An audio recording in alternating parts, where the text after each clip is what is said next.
Welcome back to the NSP. I'm your host, Chris Ayotte. On this episode, I'm joined by former commander of the Canadian Army, Mike Jeffery. Born in London, England, Mike immigrated to Canada just prior to his 10th birthday and was raised in Leamington, Ontario on the shores of Lake Erie. He joined the Army at 16 as a private soldier under the Canadian Army Soldier Apprentice program. After completing the 2-year program, he graduated and became a gunner in the Royal Regiment of Canadian Artillery. Over almost 4 decades in uniform, Mike progressed from a teenage soldier to the Army commander. Along the way, he developed deep, well-formulated opinions on warfare, people and talent management, driving change, and many other topics related to the profession of arms. When he retired from the military, he continued to serve by volunteering his time through a variety of organizations, including our partner for today's podcast and a member of the Veteran Volunteerism Initiative, Perley Health. As a part of the NSP's continued effort to support veteran businesses and charities, listen to Tony Cobden explain the benefits of volunteering at Perley Health. Hey there, I'm retired Master 1 Officer Tony Cobden. After I retired from the Canadian Army following a 41-year career, I craved that connection to those who also served our country. That's how I found Perley Health, a unique and innovative community in Ottawa that empowers seniors and veterans to live life to the fullest. The organization has been caring for veterans for more than 75 years. They have an amazing new volunteer program called Veteran Volunteerism Initiative, a partnership with the True Patriot Love Foundation. It's fantastic. As a volunteer, you get to hear stories, build friendships, and honor the service of veterans like you. It's a chance to give back in a truly meaningful way. If you are a former serving member, I invite you to come and experience this unique camaraderie. Visit perleyhealth.ca to learn more about the Veteran Volunteer Initiative with Perley Health and True Patriot Love. Perley Health looks forward to hearing from you. And now, my friends, here's my conversation with Mike Jeffery.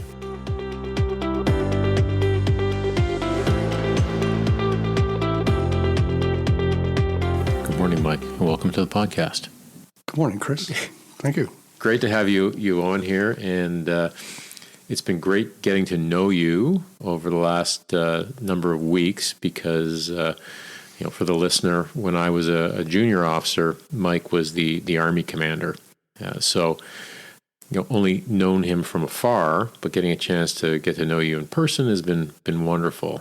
And I think as we go through this, I think one of the really interesting things is the challenges that you face as the Army commander in 2000. I think that the current and the future Army commanders are in a very similar position, and we'll kind of get to that. But let's start off with your sort of family histories and where your parents are from, where you were born and raised, and let's start there. Sure. So my background is English. My parents both grew up in London, England. My dad was, I guess he started off trying to get into the automotive business, but quickly moved into agriculture. My mom was a stay-at-home mom. But they met during the Second World War. My dad was too young, I should say, to be joining the regular army, although he was in the TA, the Territorial Army, as a gunner, believe it or not, working mostly at night as part of the air defense system in London. My mother joined the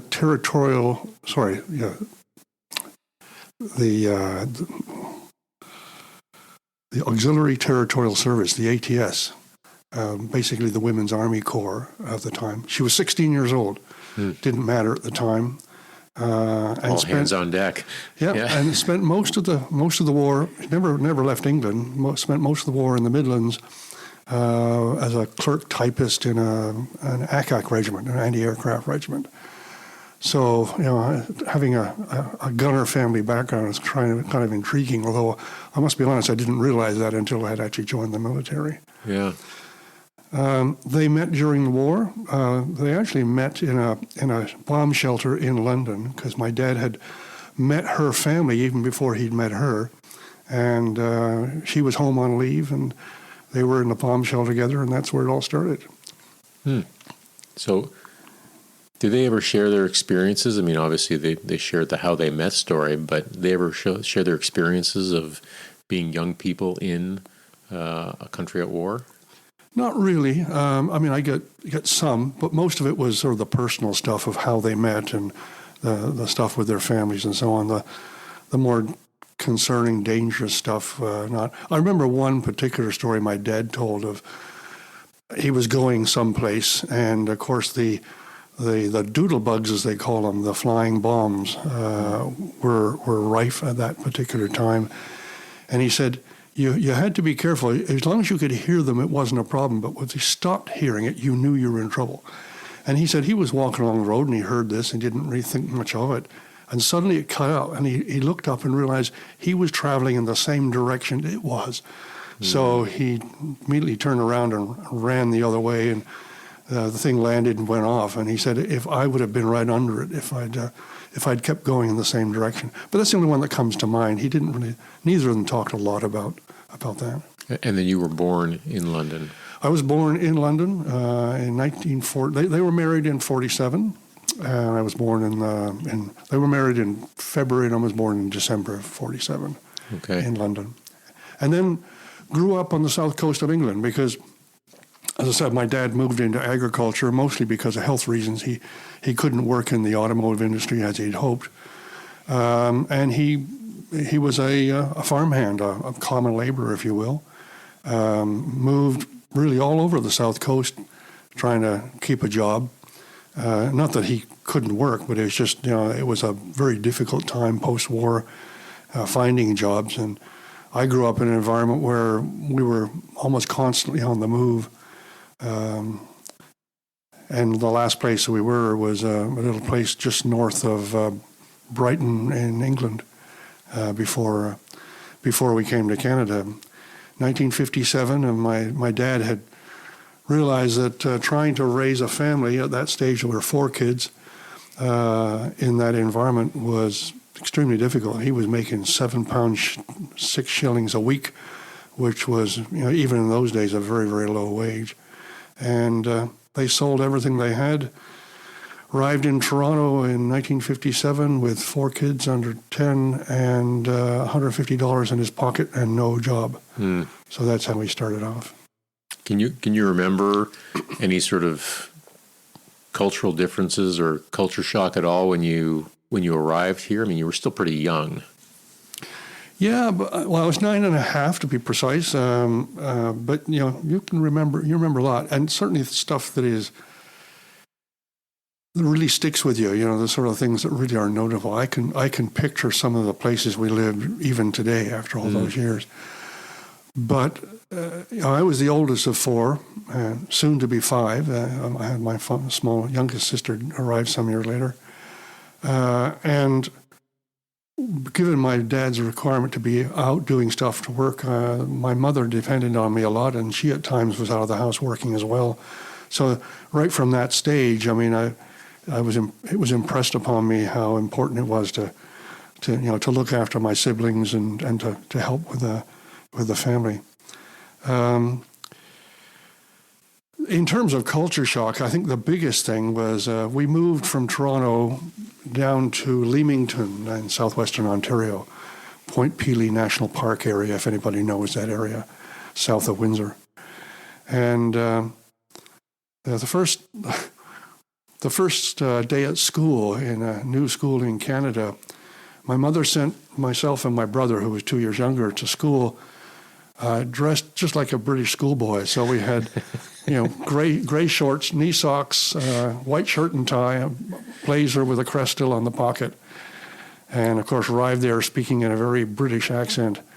And it was not a pleasant experience, I'll tell you. We got home and told my mother, we're not going back. We're just not going back.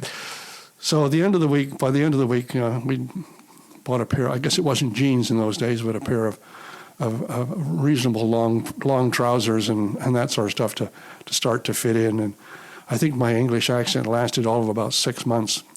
When you're under that sort of pressure, and hazing is not too strong a word. Yeah. You learn to adapt and fit into the environment pretty quickly. Yeah, that's the realities of the pre-digital age. Whereas today, you could move somewhere, and before you moved, you could Google and watch videos on every sort of cultural, social norm and how that particular culture operates, and kind of do everything you can to fit right in. But pre-digital age, you just showed up and figured it out. Kick into the deep end and see if you can swim. That's exactly it. Yeah. That is exactly it. Kick into the deep end. You mentioned about how your mom sort of leaned on you heavily, and I'm wondering, how that sort of you developed from that. Whether that was you sort of took on the role of being a caregiver, whether that was something that was conscious or unconscious, sort of how did that sort of increased level of family responsibility sort of impact you? Yeah, I would never have used the term caregiver. I never thought of myself in that way, but certainly responsibility was something that I think I absorbed because of my circumstances. I can say that many years later. I'm not sure I felt that way at the time. But the family was constantly moving. I mean, I say somewhat humorously, 1 school year was a good year. But it was the reality. I mean, sometimes we moved more than once in a year, so I would go to different schools. It wasn't only me fitting in, it was also my brother and at the time my youngest sister fitting in that environment. And, I felt a responsibility probably more than I should have at that age, but that's just the way it was. That's the way I grew up. Did you have time for, you're moving a lot, you have this increased level of responsibility. Did you have time for other activities, sort of the things that we would typically think of that kids would spend their time doing in their youth? I'm not sure time was the issue. I mean, I remember, in England, particularly in southern England, playing on the South Downs and, like a lot of, and even in Canada, I mean, my mom would, at the younger stage, would kick us out early in the morning, and sometimes we wouldn't come back till supper time. I mean, it was that kind of environment. Climbing trees, climbing rocks, going down to the lake in southern Ontario, all by ourselves, swimming and that sort of stuff. No parental supervision. I was the oldest of the group, so I guess I felt responsible looking after them. But there was no difficulty and no constraints on us. The problem was we lived mostly in the country. So with the exception of occasionally we might be living close to other neighbors where we got to know other families, the idea of school basketball or baseball or football teams, and that was pretty much out of reach because my dad was working, my mom didn't drive. There's just no way we could physically get there, and even if we joined something, we'd be moving to another school in not too distant future, so we never got there. So, to be honest, and I've always regretted this, that I never grew up learning team sports and stuff like that. I mean, I tended to be an individual and doing individual things, but for the most part, not a lot of team activities. I did end up going into Cubs and then Scouts after that, but part of the reason for that was my dad was a Scoutmaster. Oh yeah, okay. And so that made it easier. He would take me to the group, and he would end up being the Scoutmaster of my Scout troop, which I suppose is great, but that wasn't necessarily what I wanted. I needed some other individual, see other leadership and other parental guidance other than my own family. And you mentioned to me before that your dad had joined the militia. What was his reasoning behind wanting to do that? Oh, I'm convinced my dad was wanted to be a soldier all of his life. He couldn't. My understanding is he actually applied to join the Army post Second World War. Now, of course, the competition was fierce because there were lots of retired soldiers were looking to get back in. But he couldn't. He didn't. At the time, he didn't meet the physical standards. He had some skin issues, and at the time, things like you couldn't have false teeth. Well, he did. Strange things today, but they were things that restricted him, so he couldn't do that. He joined the Territorial Army in England after the Second World War, and when we came to Canada, once we got settled in, he joined the militia. And it was the Essex and Kent Scottish Highland unit out of Windsor, with at that stage a company in Leamington where we were living, and he did well as a soldier and NCO. Quickly became a corporal. Ultimately ended up getting to the rank of warrant officer, I believe, and loved it. Did it interest you at all at the time? Like when you saw him make that step, go, "Oh, that looks interesting," or "I'm not interested in the least"? Not overtly, not particularly, but in my about 15, early 16, I'm in high school, and I'm just not enjoying school. I mean, I wasn't doing particularly well because my motivation wasn't there. And I started looking around, what do I want to do in life? And went to the school guidance counselor and took out a bunch of books on different things. And one of them was a book on the military. In fact, it was specifically on the Army, if my recollection's right, and was pouring through this. And my dad was in the militia, so I thought, well, if what better way to give it a try? So, literally on my 16th birthday, he took me to the armory, and I enlisted in the battalion. Different from today, it only took 2 weeks. The first week was administration. The second week, I drew my kit, and I was done. Yeah. Yeah, it probably doesn't need to be much different today. In fact, you'd think with technology that those things could be sped along even faster. But yeah, we're seeing that that's not the case. So how did I didn't know about this program until we spoke, the Canadian Army Soldier Apprentice program. I found this fascinating. So how did that come about? And maybe just give the listener a rundown about the program, because I think it's really neat.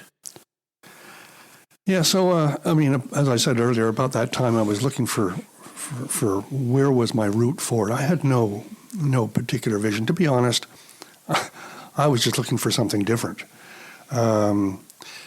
It wasn't made any easier by the fact that my relationship with my father was getting worse. I mean, it's not unusual for young boys and men, to have that difficult relationship. But he was typically old school.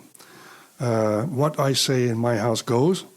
And, children should be seen and not heard were sort of the watchwords. And as a fairly strong-willed individual, he and I clashed on a regular basis. So it was getting more and more difficult. So I think at the back of my mind that was probably a factor as well. And looking at the military, I mean, it interested me. I looked at all the programs. I considered officer training, but of course I needed to have graduated at least from high school to do that. And then I ran across this program, the Soldier Apprentice program.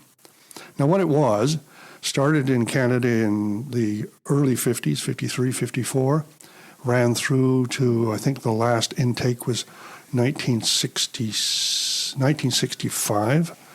Last intake graduated in 67.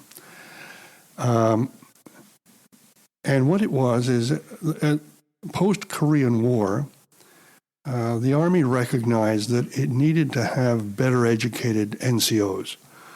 It was not uncommon for NCOs in the Army at that stage to have a grade 3, 4, 5 education. And of course, the Army was becoming increasingly more technical. So for the main technical corps, they introduced this program, and those corps were the artillery, the engineers, REME, the engineering, mechanical engineering, service corps, ordnance corps. Were signals in there? Signals. Yeah. And at the time, medical, although medical only lasted for a year or two at the most. So there were mainly 6 of them. And this interested me. The program basically was a 2-year program designed to develop NCOs. So the selection process was harder. The training program was longer. Typically, a day would be a half day. Usually the mornings would be academics. So you'd go to school, just like any other young man. And then the afternoon was military training. But it was a long day. I mean, you would start at 5 o'clock in the morning, up River Valley, get your kit ready, inspections by your bed, do academics, lunch, into the military. Training would finish 5 o'clock, go to supper, and come back, and then you'd have nightly activities. It could be anything from, cleaning the washrooms and scrubbing toilets, getting your kit ready for the next day, and you'd usually fall into bed about 11 o'clock with lights out, and then the whole process would start again. And that was for 2 years. And the academics was high school. Was high So school. you're finishing high school, doing military training, Right. all concurrently. All of that. Yeah. The program was effective, but the problem was that after all that training, the dropout rate was considerable. I think we lost about 40% of my course at the time, because people didn't know what they were getting into and just couldn't stand that intensity for that long. And that's 40%, because you told me about the, which you didn't know about until you actually got enrolled in the program, about the rigor that was applied to actually selecting. So it's not that they just scooped up a bunch of people and put them in the course. These were people that had been heavily screened and scrutinized before even starting the course. Yeah. I went to at the time, before I joined, went to 6 Personnel Depot in Toronto at the time, at Downsview. And we had, I can't remember, 3-4 days of different levels of testing, obviously physical testing, but a lot of written tests. And at the end of that, I was sworn in. There were actually 2 of us being sworn in, myself and an engineer by the name of Ron Cooper. And the personnel selection officer that swore us in, he said, "You need to understand, you're the surviving 2 of 150 applicants that have been here this week." So I didn't realize it until that point, but the standards, the intellectual standards particularly, were set at the same basic level as officers. So they were looking to really increase the level of capability of senior of NCOs. So that was one of the things that they did. So it wasn't surprising that in a number of courses, those who didn't stay in often went on to officer training.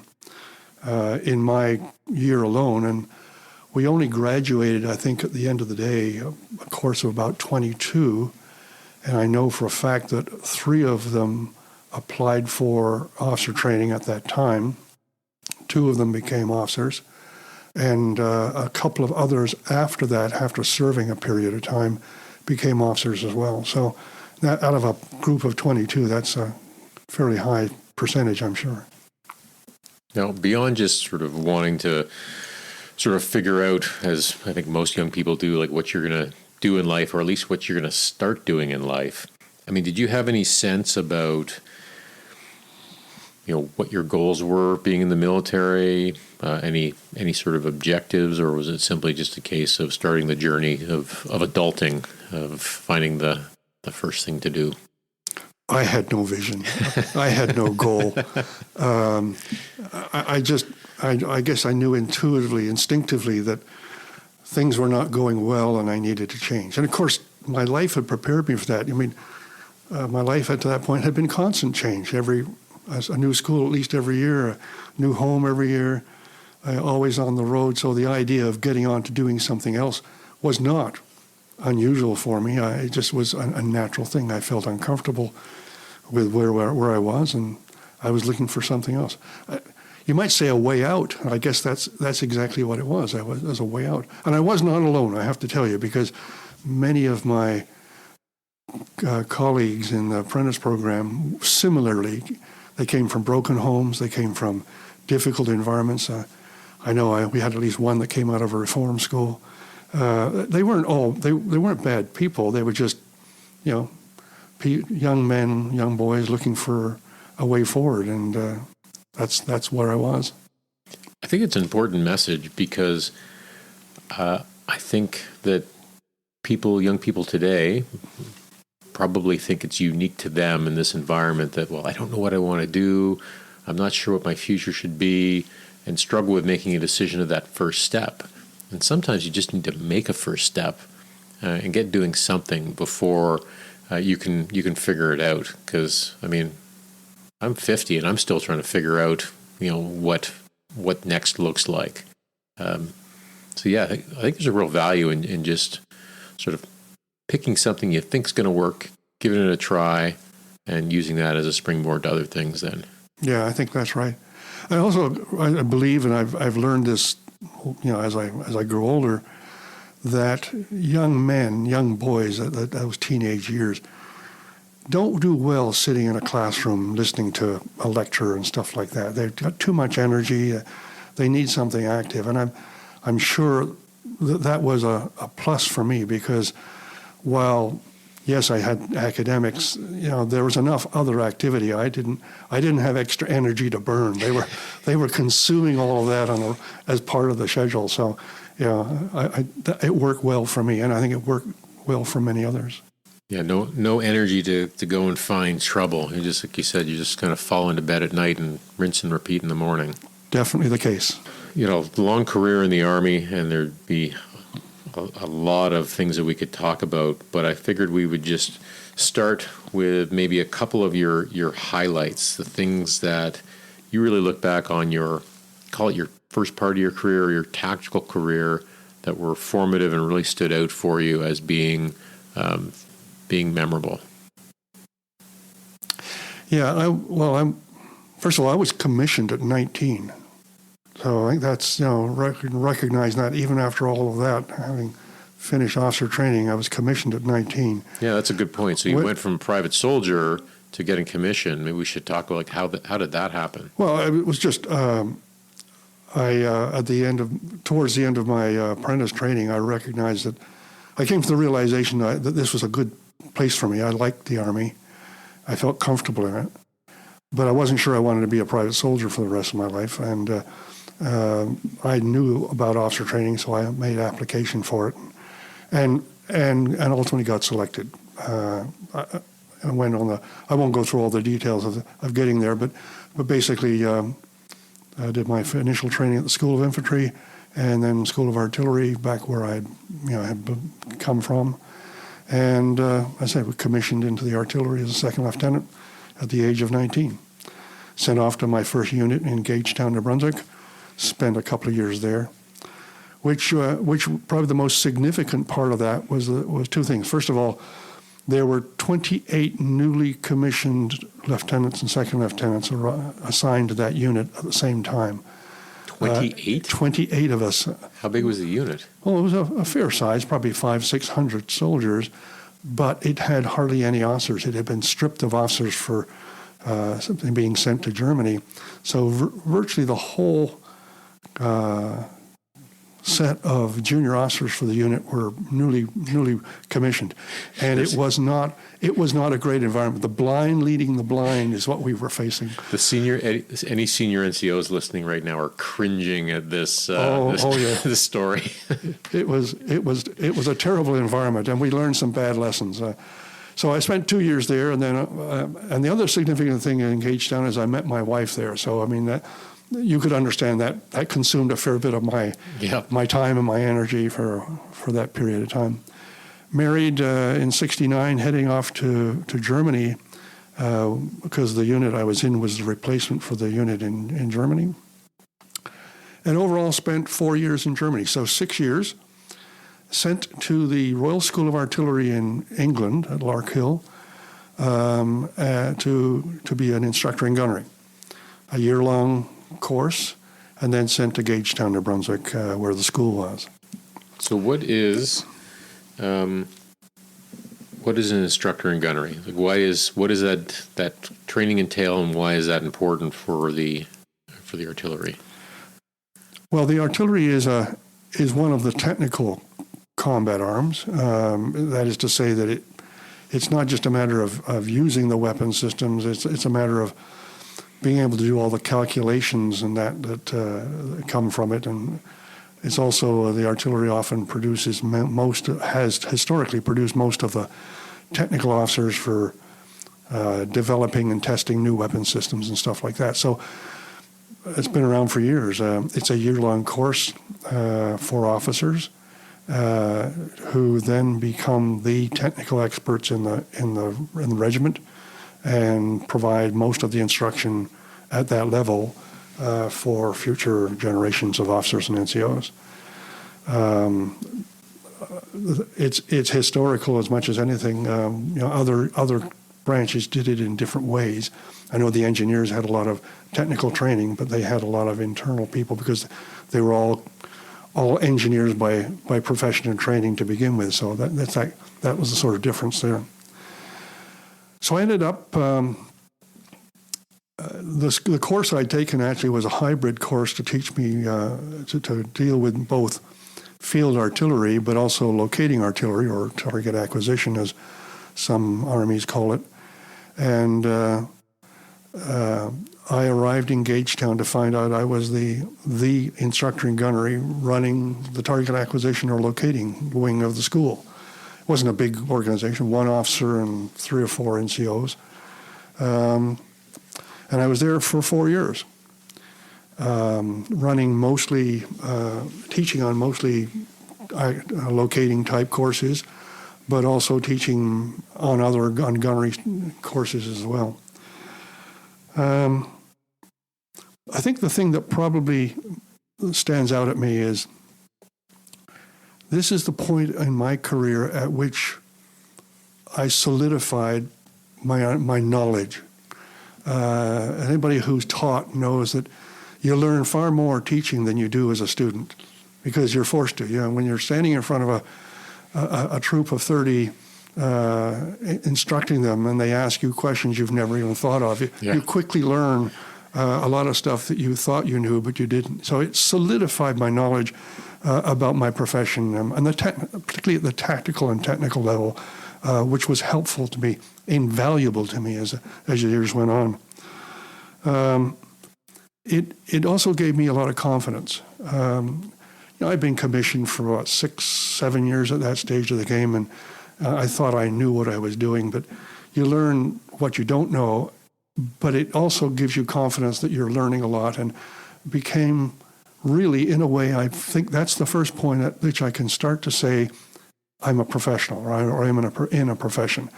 Up to that point, I don't think I was. I was having a good time. I was doing my job, but I really wasn't acting as a professional as one should. That's the point at which I really realized what a professional was and started to become one. I think one of the things I really benefited from teaching at the schoolhouse was exactly what you've outlined. And it's also the fact that the entirety of the Corps comes through the schoolhouse. So now you're getting exposed to people from all different units, from all different corners of the Corps, of the regiment, which I found to be very useful, because it's not just sort of teaching in the unit or delivering some training in the unit with everybody that knows you. You now have this constant stream of new people, and you're meeting them, and I think constantly being put under pressure to be professional and prove yourself, which I thought was quite valuable. It certainly was. And of course, as you suggest, I met a lot of people who would become really important to me in future years, as in some cases as bosses, in some cases as equals, in some cases as subordinates as we went forward. And that knowledge, that personal contact became very important as well. And when did you move over to Battery Command?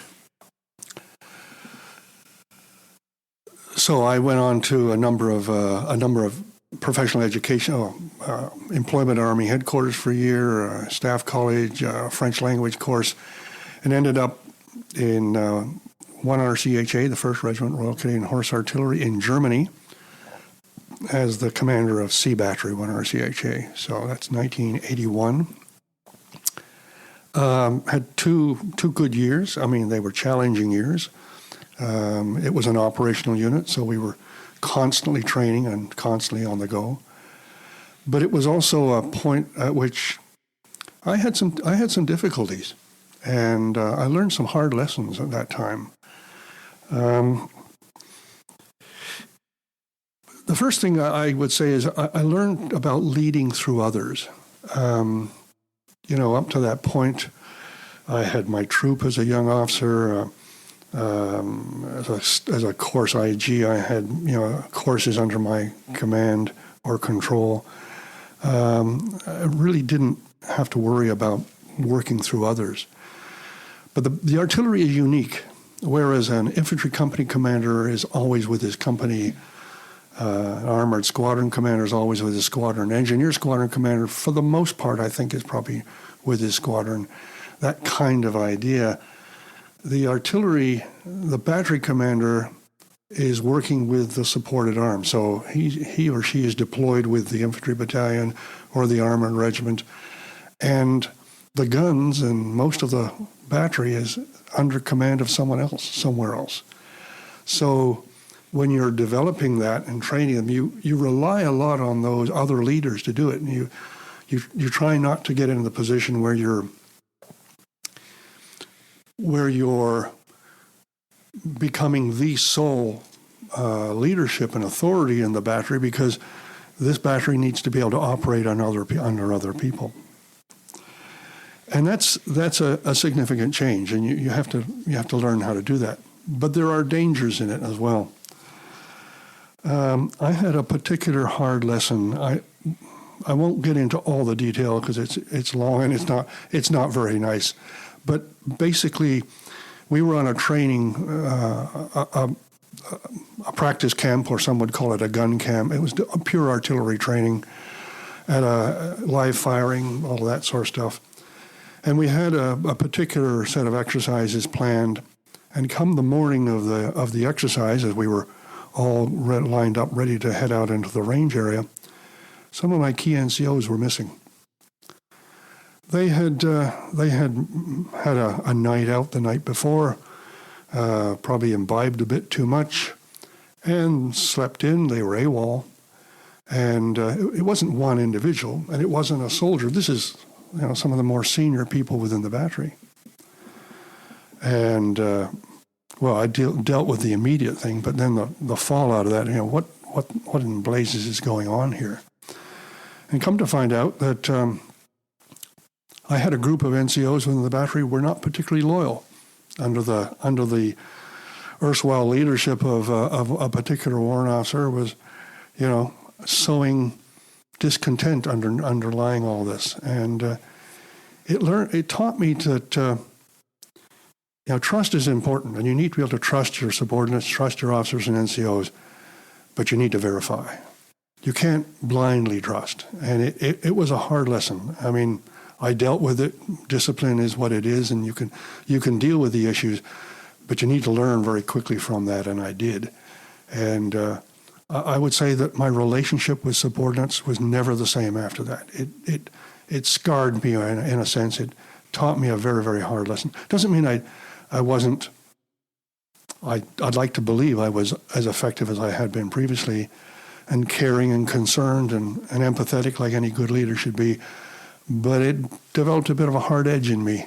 And there are occasions when it came to the fore in later years, which it needed to, because I could not afford to blindly trust like I had before. The trust component is so critical.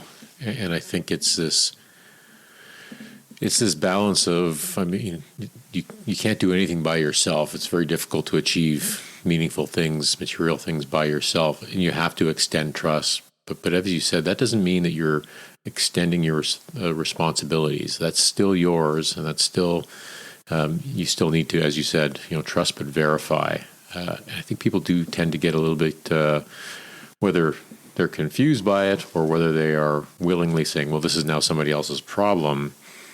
That's when you run into issues. So, trust but verify. It's so true, and it doesn't mean that you don't trust people, but you still have that responsibility. It's still your job. You're still accountable, and it's still your job to make sure that things are getting done. And I think over time that where you have to apply more verification than others. You do, but you need to look for it. That's the difference. Yeah. If you're blindly trusting, you miss the signals. And I became very alert to the signals. Yeah, we had actually at one of your old stomping grounds at the Army Staff College. I forget what course I was on, but we had a Marine Corps gunnery sergeant who was in as a part of professional development, and I'll always remember this. And his line was, presence indicates interest.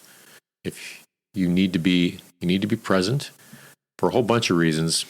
But in this particular story he was talking about is that it demonstrates you actually care about what's going on if people can see you there. And then there's obviously a whole bunch of other things, benefits of being present. But yeah, that's one that I have pirated endlessly over the years, is presence indicate interest. And that was a Marine Corps gunnery sergeant that first sort of put that one into my head.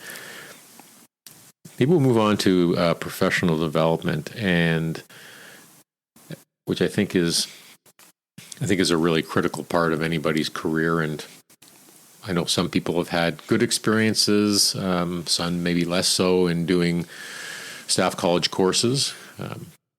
I was fortunate; I did mine in Australia, and it was a great experience. And you also did yours out of Canada in Leavenworth. And what did you take away from that opportunity to do your staff college with the big U.S. military? Well, I think I'd start by saying that,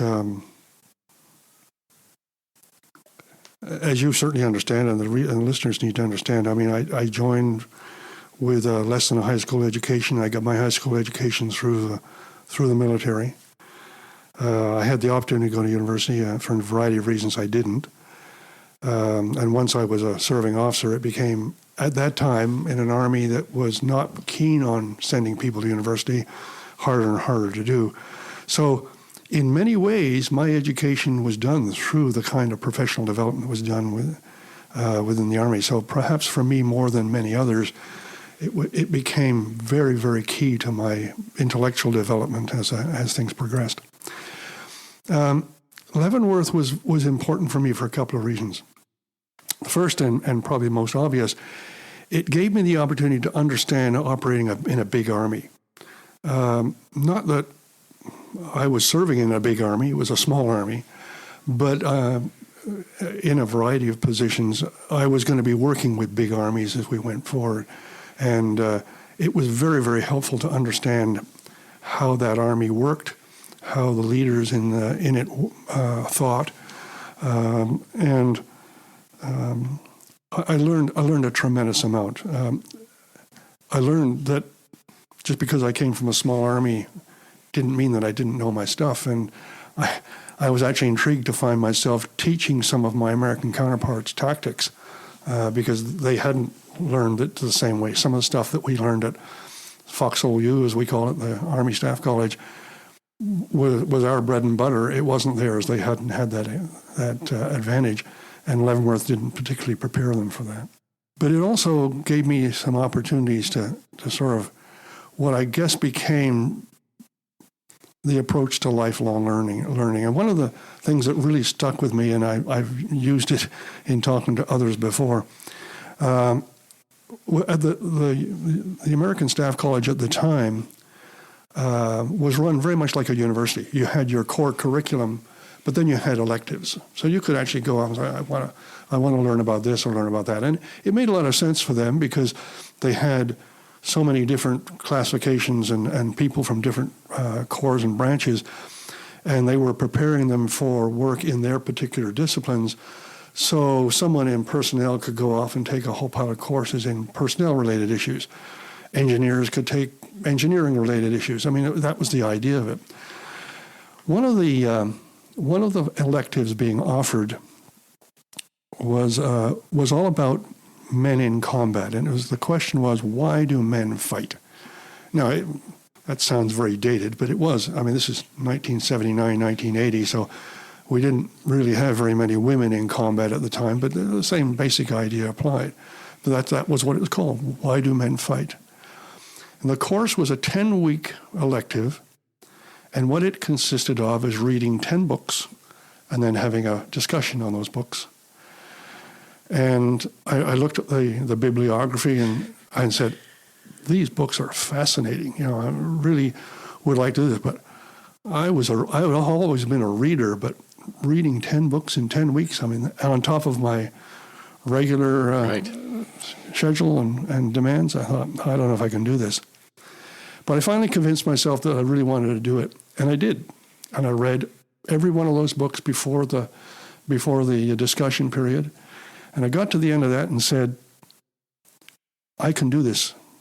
And it taught me that you can, if you have the right motivation, you can go a lot further than what you're doing in your 9-to-5 job, and that reading, understanding what was going on in domains that you have no access to, is at your fingertips. All you have to do is find the right references, the right books, and read them and understand. So I think in many ways, I became self-taught. Indeed, I had a psychologist tell me that many years later, that I was an individual who by nature had been self-taught. And it was invaluable to me as I went forward. How do you find things today to educate yourself on new subjects? And I say that less so on the sort of the technical side, but more if there's a geopolitical issue or something, because we're awash in information now, and I think for people trying to distill down, and in quotes, what the truth is or what the facts are, is incredibly difficult. So how do you do that today? Do you have an approach? Or are you just one of the rest of us that tends to suffer from hoping what you're reading is close to truth and fact? I put it down, it's like fishing, right? You can, it's a big pool out there, whether it's a lake or the ocean. There's a lot of fish in the sea, but you dip your rod into the water, and what you're going to get very much depends on where you put it. So you need to learn what other people say is the good fishing. Where have you found that there's been good fishing? Find references to where there's good fishing. I don't want to carry the analogy too far here, but that's really, I think, all one can do. So I've always read a lot, and I literally just going in and exploring the library, the local, go to chapters or whatever, and literally peruse. I sometimes spend hours perusing what's on the shelf, and a title will grab my attention. I will tend to stay in some areas of technology, politics, geopolitics, strategy, military affairs, and the like, but not always. I mean, I went through a period, certainly after I got out of the military, where the whole idea, in fact, no, even during the military, the whole idea of how you run big organizations and digging into business expertise of how people run businesses and new thinking in terms of business ideas and so on. So, the library and books were one of my main sources. And talking to others. I mean, even while I was serving, we would often get consultants coming in, helping us on a variety of things, and they would refer to ideas that they'd seen in books, and I'd be referred to that. After I got out, and of course, as technology moved on, we find, as you're seeing here, things like podcasts became increasingly common. And I find that finding a good newspaper, I explore a lot of different newspapers online, but to be very frank with you, I don't find them as helpful as they are in the past. A lot of them are very much the same, but the podcasts are really quite fascinating, and I've got a number. I can talk about them more at the end if you want, but sure. Those podcasts are very, very helpful. But I'm still fishing in the big pool. Yeah. Okay. I mean, you have a great library here, and what I love still about having a book in my hand is that there's no other distractions. Whereas I find that, maybe it's just a lack of discipline, but I find if I'm reading things online, it is too easy to get pulled into other things. A notification comes up, or you read something and say, "Oh, I don't really understand what that is," and you're already on the device, and you can now go down a rabbit hole. But I do like having a book away from devices and being able to actually be immersed in that. I still think that's a really great experience. Well, I share that view, although I must admit the time I get pulled down the rabbit hole sitting on my computer is quite considerable. Although sometimes you find you find a new fishing hole sometimes, so it's not all bad. Yeah, no. The one thing I do like about the podcast, though, is it allows you to do two things at once. I try to do a fairly good exercise routine. I go for regular walks and the like. In the good weather, I like to bike. I find I can listen to a lot of the podcasts at the same time. So it's another means of keeping my brain active while my body is doing something else. Yeah. It's you've got both sides of your brains, the brain that's engaged at the same time, which is there's a real efficiency in that. I'm with you. I love listening to podcasts when I'm doing other things. It's great. Institutional jobs. You've done a number of really interesting institutional jobs, and one of the ones that sort of stood out to me was that I think you were chief of program, and you were part of sort of figuring out how government-wide budget cuts were going to be applied to the military. So, which I think is sort of interesting today, because this, notwithstanding the uplift coming out of the recent defense policy update, people I think have maybe missed the fact that the Department of the Forces has been asked to find hundreds of millions of dollars in cuts at the same time. So you've gone through these exercises before. Maybe share a little bit of your experience in doing that at the institutional level in that job. Well, it's interesting because, you're right to use the term institutional jobs, because so many of the ones up until, I went to National Defense Headquarters in 1991 as a colonel to become the Director of Land Requirements, effectively running the Army Equipment Program. And it wasn't quite the first time I was in NDHQ, but it was damn close.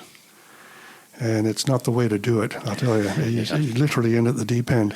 I agree. Having done, I did the job of DLR for 3 years, and then became what was then called the Director General of Program Coordination, or currently called the Chief of Program, working for the Vice Chief of Defense Staff. And the responsibility was to manage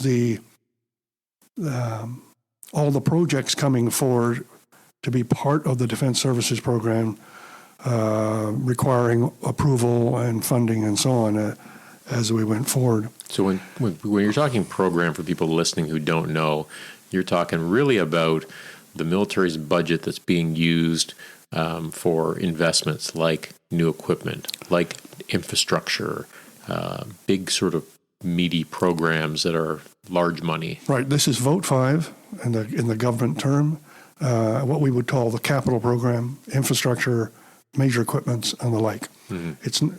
Now, we also got involved in some of the other expenditures like national procurement and the like, but basically It was running I'll call it the operations side, but the Canadian Forces part of the government's budget, really. And national procurement, for those that don't know, covers a lot of things. But as an example, it would be the spare parts to keep all the fleets running, from ships to trucks to aircraft. I mean, this is a big deal. Ammunition, I think, falls under national procurement as well. So, not a small. Small program. This is literally billions of dollars. Now, I was but one individual. My organization, a small 50-person directorate in National Defense Headquarters, and of course, a lot of other people in the finance department, others maintaining, overall control and watch on a lot of the aspects of it. But it was an important piece of it. Now, 1994-95, we see the government come down with, this is Paul Martin's work as a finance minister, Mr. Chrétien as the prime minister, major budget reductions as part of the cutback and getting Canada's finances under control. And at that time, something like a 40% reduction in the defense budget, which meant, depending on how we did it, it could have been a massive increase in or decrease in military capability, massive decrease in military personnel, all sorts of implications here. And the job that the vice chief had, which he basically asked myself and a couple of other senior officers to look at, was, are there some options here in terms of how we do business as an organization that can reduce the demands here? Is there something we can do in the business of defense, not on the front line, not on the operational part of it, but in the business of defense to reduce our overhead and to cut back on things so we could conserve resources to keep the forces with more capability. We looked at a number of options, and at the end of the day, we recommended what came to be talked about as re-engineering the corporation. Now, this wasn't something that was totally unheard of. We had, indeed, you go back to my reference books and that, I mean, there were books written on this, and we had some experts come in and talk to us about what business had done in terms of re-engineering how they did business, and when they were right back to their processes and rethought the whole thing through to see if they can streamline whatever they were doing in a variety of ways, and it was effective for them. It often reduced the number of personnel required, which of course is a large part of the cost. It required investment of certain technologies in many cases, but it was an effective way of doing it. We went forward to the Canadian Forces Departmental Leadership and made that recommendation that this is how we could do it. We gave them some idea of what we thought might be possible. We certainly very strongly sounded notes of caution because there are risks here. If you do away with certain capabilities in the business of defense and overhead, you're accepting greater risk. And those risks could come due, and you need to be able to prepare for that. At the end of the day, they authorized or approved us to go forward, and the department then formed a team, and it was called MCCRT for those of people who were in the business at the time. It was the Management, Command and Control Re-engineering Team. So re-engineering, management, and command and control in the department. It resulted in some significant changes to how we did business, some cutbacks in a number of areas within national defense, and at least in the short term, achieved some of the successes that the department was looking for. In the long term, however, some of those risks came due. When we say something is risky and things start to go wrong, people say, well, why is this and who's responsible, who's to blame? So very quickly we start to see a pullback on some of those issues and say, oh, well, we can't accept this risk anymore. So where we had done away with a lot of the processes in the new system, some of the old processes were reasserted. But of course, without the people and the resources to better manage them, people ask today why we have trouble with defense procurement, and I can tell you I would lay a fair bit of that responsibility directly at the work that we did, the acceptance of the risk and then the withdrawal of that risk acceptance without the compensating increase in resources in critical areas.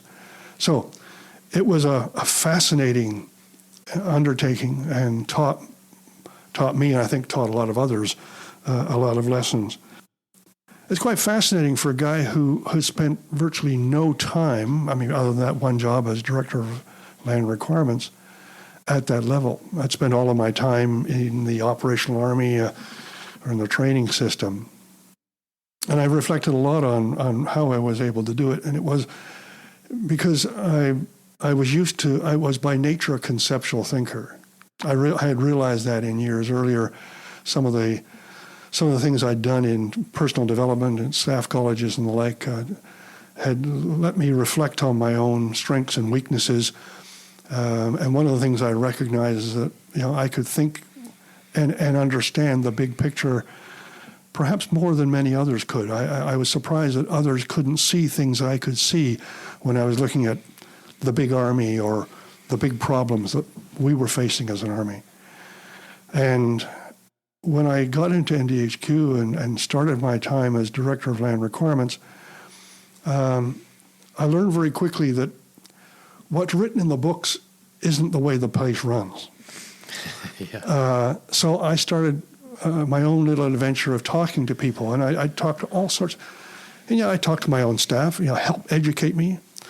I talked to other military colleagues and that around the business. I talked to my civilian counterparts. But I found very quickly you need to talk to the people who really saw things. Talk to the clerks. Talk to the NCOs working in the organization. Talk to the young officers in young civilian people in procurement and stuff like that. And you get very, very different perspectives. And I put together a picture of, in my mind at least, of how NDHQ actually worked and what was important in it. And it wasn't what was said in the books. It was something very, very different. And it became invaluable because I got to understand how the place worked. I also got to understand who the power makers were. And they weren't the people you thought. Yes, the deputy minister, the CDS have ultimate authority within the context, as does the minister. But there are many other people who have power and influence that make things work or not, as the case may be. And you need to understand, though, who those people are. And it's not written down anywhere. You have to have lived there and been there long enough to see who those people were. And it's not constant. It can depend on people's personalities. I've watched some military officers move into the organization and over a period of time amass a level of authority to themselves that you didn't think was possible. I've watched a new deputy minister come into the organization and suddenly things are happening that weren't happening before because of the power they have. Or in some cases, an assistant deputy minister. So it's a real lesson that don't think that you can just walk into this organization and very quickly understand it and master your job in it, because you can't. You need to have lived it. You need to have seen how it really works.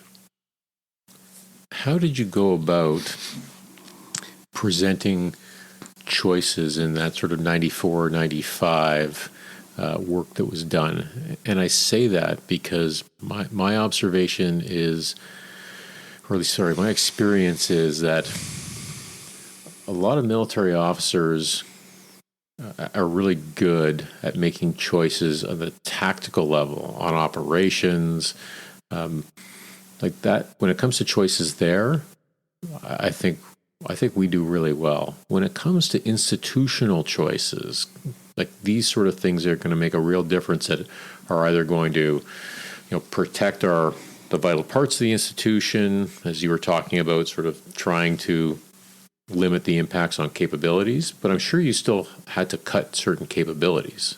These choices had to be made, or close a base here, whatever that looks like. How did you sort of make those choices or prepare the decision makers to make those choices? Because I just feel that there's a real hesitance to do so these days. That's probably the toughest question you asked me, and there's no easy answer to it. The first is, I would say, you need to maximize your understanding of what the impacts are. This is something that needs to be shared as broadly as you possibly can with people who understand the various aspects of the business. If you're going to make changes to the procurement system, you better be talking to people who really understand procurement. If you're going to start making changes to how the Army operates, you better be talking to people who really understand how the Army works, and so on, the Navy and the Air Force and so on. So often, the decisions of government to make cuts, and that's where usually when it makes the grade, is made based on political expediency, not making these announcements too public too early, so they minimize the amount of sharing of information. And then when we provide the direction to implement, the timelines to implement are fairly short. So the inherent risk in the process is quite considerable because the decisions haven't been made with full understanding of all of that. And I must admit, with the benefit of hindsight, some of the things we did within our analysis of MCCRT were similarly impacted because we were under very, very tight control in terms of who we could talk to and how much information we could get to implement in the process. You also need to build as much flexibility into whatever you're doing because you won't get it right the first time. You have to have flexibility built into it. And that's difficult within the government's capital procurement system, particularly because they want it driven right down to the last dime and penny in terms of what it's going to cost you, which you know is not correct. And why do you need 18 of these? Can't you get around with 16 of these instead? Why do you need 80 fighters and can't you do with 60 fighters? And you know that the risk operationally is considerable. Where do you draw the line? So at the end of the day, you have to do the best you can in terms of talking to people, getting the right information, use your best judgment, and make very loud the risks that you're in, and be prepared to fight your corner when those risks are brought home. So I'd be interested to see how the job of Army Commander came your way, and I'm interested from a couple of perspectives. One, the sort of what you were doing beforehand and that sort of selection, but also you sort of classified yourself here, you called yourself a conceptual thinker. Did you find that made you a bit of an outlier and perhaps a surprise choice to be Army Commander? Well, I don't believe there's any question I was a surprise choice in some respects. I was in Kingston, had finished setting up LFDTS, Land Force Doctrine and Training System, and then had migrated to full-time at the 1st Division headquarters, getting ready for converting it into a joint headquarters. And I'm sitting there as a Major General, 2-star, and knowing that I'm coming towards the end of my career. I already had over 35 years service, so I serve at the pleasure of the CDS. I wasn't really sure what the future would hold. I was advised by the Army Commander of the day that the plan was for me to become the Assistant Chief of the Land Staff, so the Deputy Commander of the Army. I had no difficulty being that, whether I hadn't decided whether that's what I wanted to do or not. But one thing for sure is I knew that because my last couple of years prior to that I'd had my own challenges butting heads with some of the seniors within the Army, that it depended very much who I was going to work for and what that individual was trying to do. So I found out who the Army Commander was going to be because Bill Leach was due to retire, was stepping down. And that individual was Lieutenant General Mike Keynes, who's an old friend of mine, who at the time was the accepted Assistant Deputy Minister for Personnel. Okay. So I called him, got an appointment, went to see him. And my intent was to really get a sense for where he would plan on taking the Army. Because I thought that if we were good friends. I respect him. If he was taking the Army where I thought it needed to go, then I would be a great supporter of his and could be on his team. If he was taking it somewhere else, then my best bet was to retire because he didn't need someone that was pulling in another direction. So I walked in, sat down, we had a few pleasantries, and I outlined why I was there and what I was asking. And he said, well, I'll stop you right there, because I gave the CDS my resignation this morning. And that literally changed everything. I knew enough about the Army to know that there weren't many choices left. So whether people wanted me to be the chief of the land staff or not, unless there was some major real concern, I was probably going to be offered the job. The question was, did I want the job? Right. Yeah. Always have a choice. Well, it was a choice in the sense that I didn't have to stay in the military. I could easily retire.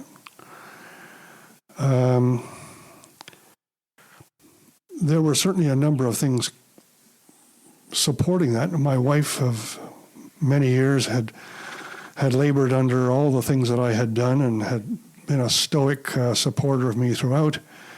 Certainly would have loved to see me pack it in at that stage of the game. We both knew what it was going to be in terms of the challenge of the job. And I'm not sure I needed the anxiety and the stress that was going to produce. I wasn't getting any younger, and even the jobs I had been doing had taken their toll. But there were a couple of things that were mitigating against that. The first was I knew what was wrong with the Army, and I had a damn good view, in my own mind at least, of what needed to be done. And I wasn't convinced there were many others around that did. So accepting that I was not going to take the job would mean I had to bite my tongue and just go off into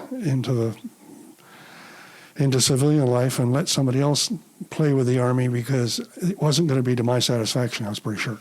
And that sounds like I had a big ego, and I don't think I do. It's just that I knew what the problems were, and I knew enough about the others that could be doing it that they wouldn't feel the same way. And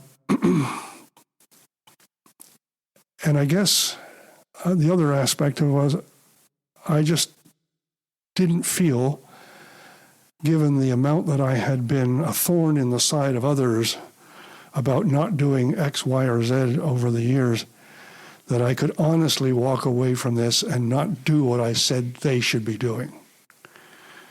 So at the end of the day, I said to myself, well, if the offer comes, if I get the call, I will accept the position.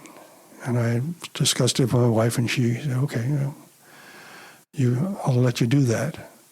She wasn't happy about it, but that was her. So on the early May 2000, 3rd of May, I think it might have been, something like that. I can't recall now, but it was certainly about that time. General Berry, the Chief of Defense Staff, called me and said, I got a couple of things for you. I said, okay. He said, I want you to come to Ottawa and help me sort out the problems in the Land Force Reserve restructure. And I can talk about that, which had become a thorn in his side and the Army's side. And after that, I want you to take over as Chief of the Land Staff. And I said to him, somewhat sarcastically, and what year do you want me to take over command of the Army? Because knowing full well that the LFRR was going to take more than a couple of months to sort out, it was going to take a long. He said, no, you'll take over the Army in August, but we're going to start you on LFRR. And that was the start of the tour, the tenure. Now, I don't mean this to be a Well, maybe it is a stupid question, but that's okay. Will not be the first time I've been accused of asking one. What's the role of the Army commander in your mind, and do you think that's a commonly held interpretation? The common perception, I believe, would be that the Army commander is the operational commander of the Army. That is to say, when the Army is in operations, he or she is in command. And it's not. He is not an operational commander. He is what we in the vernacular call a force generator. That is to say that his job is to maintain the Army and to run as an institution, to support and maximize the training of units and formations, to plan and develop the future Army, to develop the concepts, the doctrine, the equipment plan, the technology, and all of that for the future. So it is ensuring that the Army today can be sent into operations effectively, and that as you look into the future, it's kept current so that as the future occurs, you're constantly updating it and developing that Army of tomorrow to be effective. That's what the Army commander's role is. It is not an operational job. You need to understand operations, of course. You work with operational commanders because those that go out and do the job are constantly calling on your advice and your input to provide troops to them to do the operations. So you have to be able to understand what's going on there, but that's not your principal job. No, that's a lot of big responsibilities. And when you took over in 2000, what were the priorities? What were you most focused on at that point?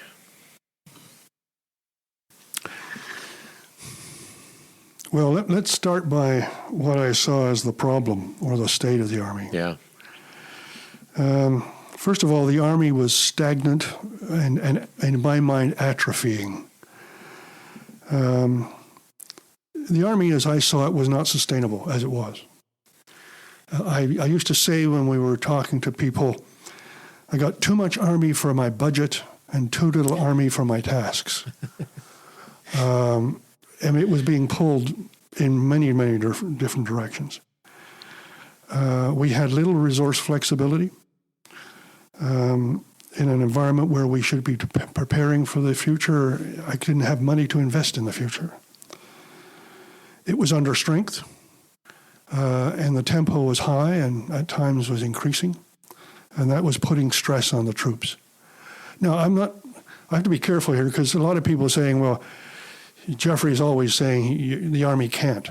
And that was never what my message was. The Army will always do what's required of it to its own detriment.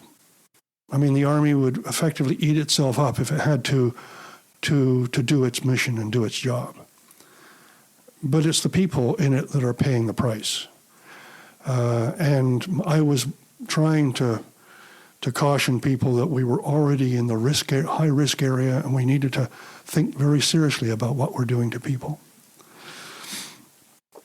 The capability of the Army was a mixed bag. I wouldn't say it was all bad, because we were bringing into service some fantastic new equipment. We weren't ready for it. We hadn't planned in terms of how to produce it into service.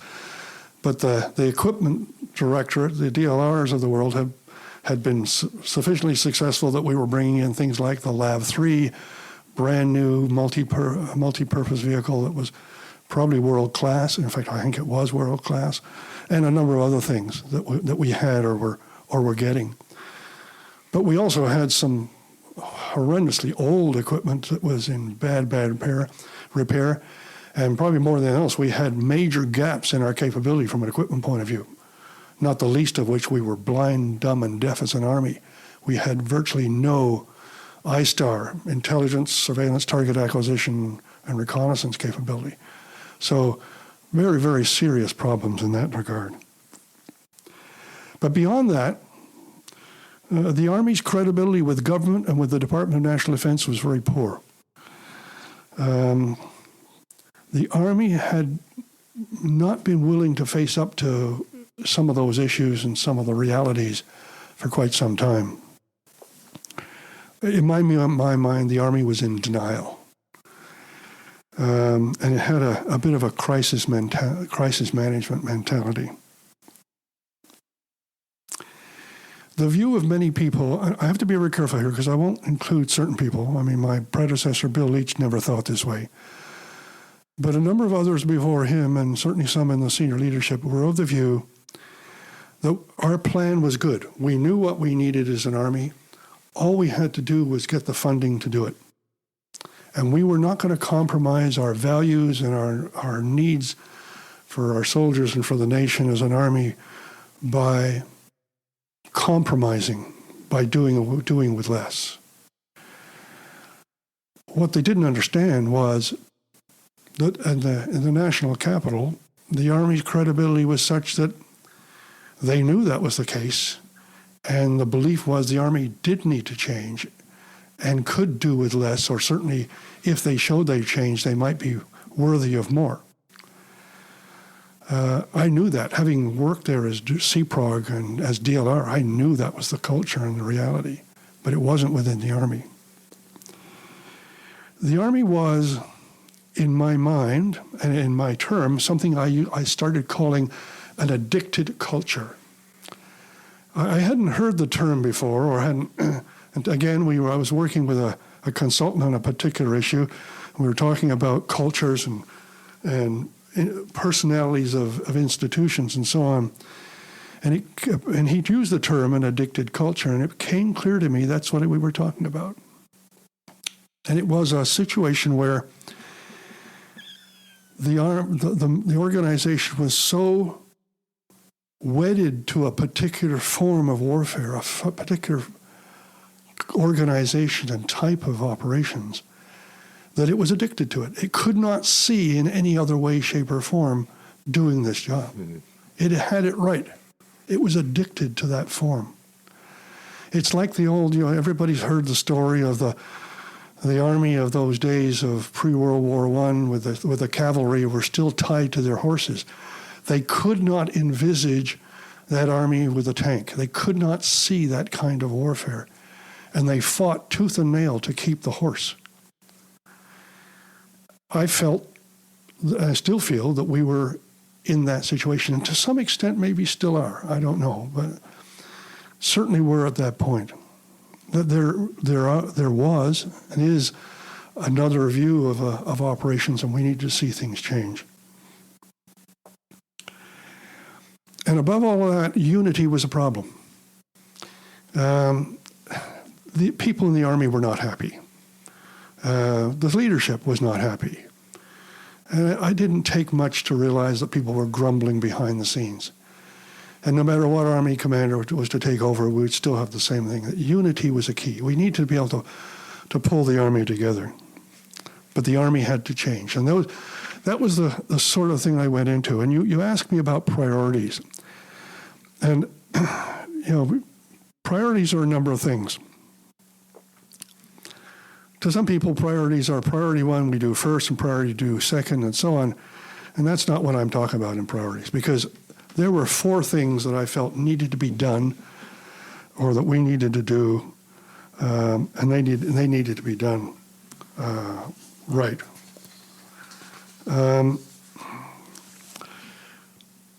Job 1 was unity. We had to pull the Army together. And that's regular and reserve. If we were going to deal with those problems, we needed to have a level of common understanding that those were the problems. And in order to even start dealing with them, we had to agree on what those problems were. And then we had to have a shared vision, or at least a shared way forward to be able to deal with them, because we all needed to be pulling on the same end of the rope.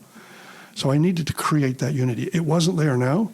I didn't have a great deal of expectation that would be easy to achieve, because I knew that some people would resist some of the things I wanted to do. But we needed to get them. Again, in addition to that, either as part of that or really as a separate entity. We need to develop a coherent strategy forward. We needed to have an approach, a strategy that would take the Army forward to deal with those many problems. It wasn't just a plan, because no plan survives contact. The plan is going to change constantly, but the strategy needs to be broad enough that it's going to take the organization forward for at least a decade, probably more. So it had to be, big. We're thinking conceptual thinking, big picture. What are the big goals? What are the big things that we have to do to change in this Army to get us to go forward? Third, we needed to achieve some balance in the Army today and move towards sustainability. The biggest part of that is on people. We needed to start managing our readiness. The idea that we can drive every part of the Army to maximize its readiness on a day-to-day basis was naive. We couldn't. We didn't have the resources, and we certainly didn't have the people energy to do that. We were driving soldiers into the ground.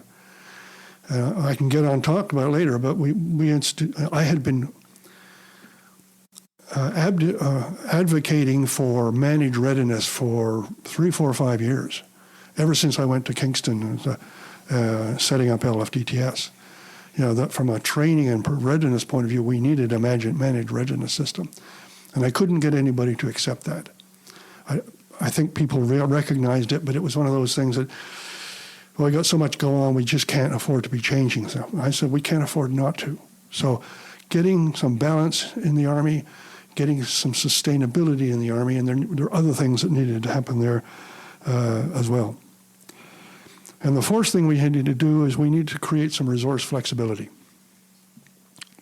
As I said, if we're going to invest in the future, if we're going to do things to take the Army forward, we needed to create flexibility. It's like operationally, when you're facing a particular rough situation, particularly in defense, and you're coming under pressure, you got to have a reserve. And if you don't have one, you better create one, or you're going to lose the battle. And I felt in the strategic sense exactly the same thing occurred. If we don't create that reserve, the resource flexibility to invest in stuff that will take the Army forward, we're going to lose this battle. And part of that was in divesting ourselves of what we had already, it creating some space. And the other thing, as part of that creating flexibility, the department was working very strongly. This is relatively early days of business planning, and as CLS, I had to defend my business plan with the DM and the CDS to convince them that I'm using the resources wisely and whether I needed more and so on. From day one, I talked to my financial staff and my business planners, and I worked personally with them throughout my whole time as CLS and said, we're on a program of showing and convincing the department of how bad off the Army is for resources. This is not just verbiage. This isn't just talking about it. This is demonstrating. So you need to start developing the data, and we need to shape the arguments consistently over the next several years to show and convince them of what we say is true. And all of those 4 priorities were key to getting my personal credibility, because if I was going to advocate for things, I needed that, but also the Army's credibility to be able to convince people that we were going in the right direction, that we are changing to be able to get the support we needed to take the Army forward. So that's the thinking I went into as I took command of the Army. So that's the what. I'm curious about sort of 2 aspects of the how. Maybe the up and out and the down and in is sort of how you took that vision into the Army and got people aligned and unified, and then how you represented that to the town that needed to better understand the reality of what the Army was facing? Well, I think I need to start by going back a step. Okay. Because I think it's important to understand that, anybody going into the position of Army commander can say, well, I know where I want to take this Army and, get on your horse and follow me. Right. Right. Yeah.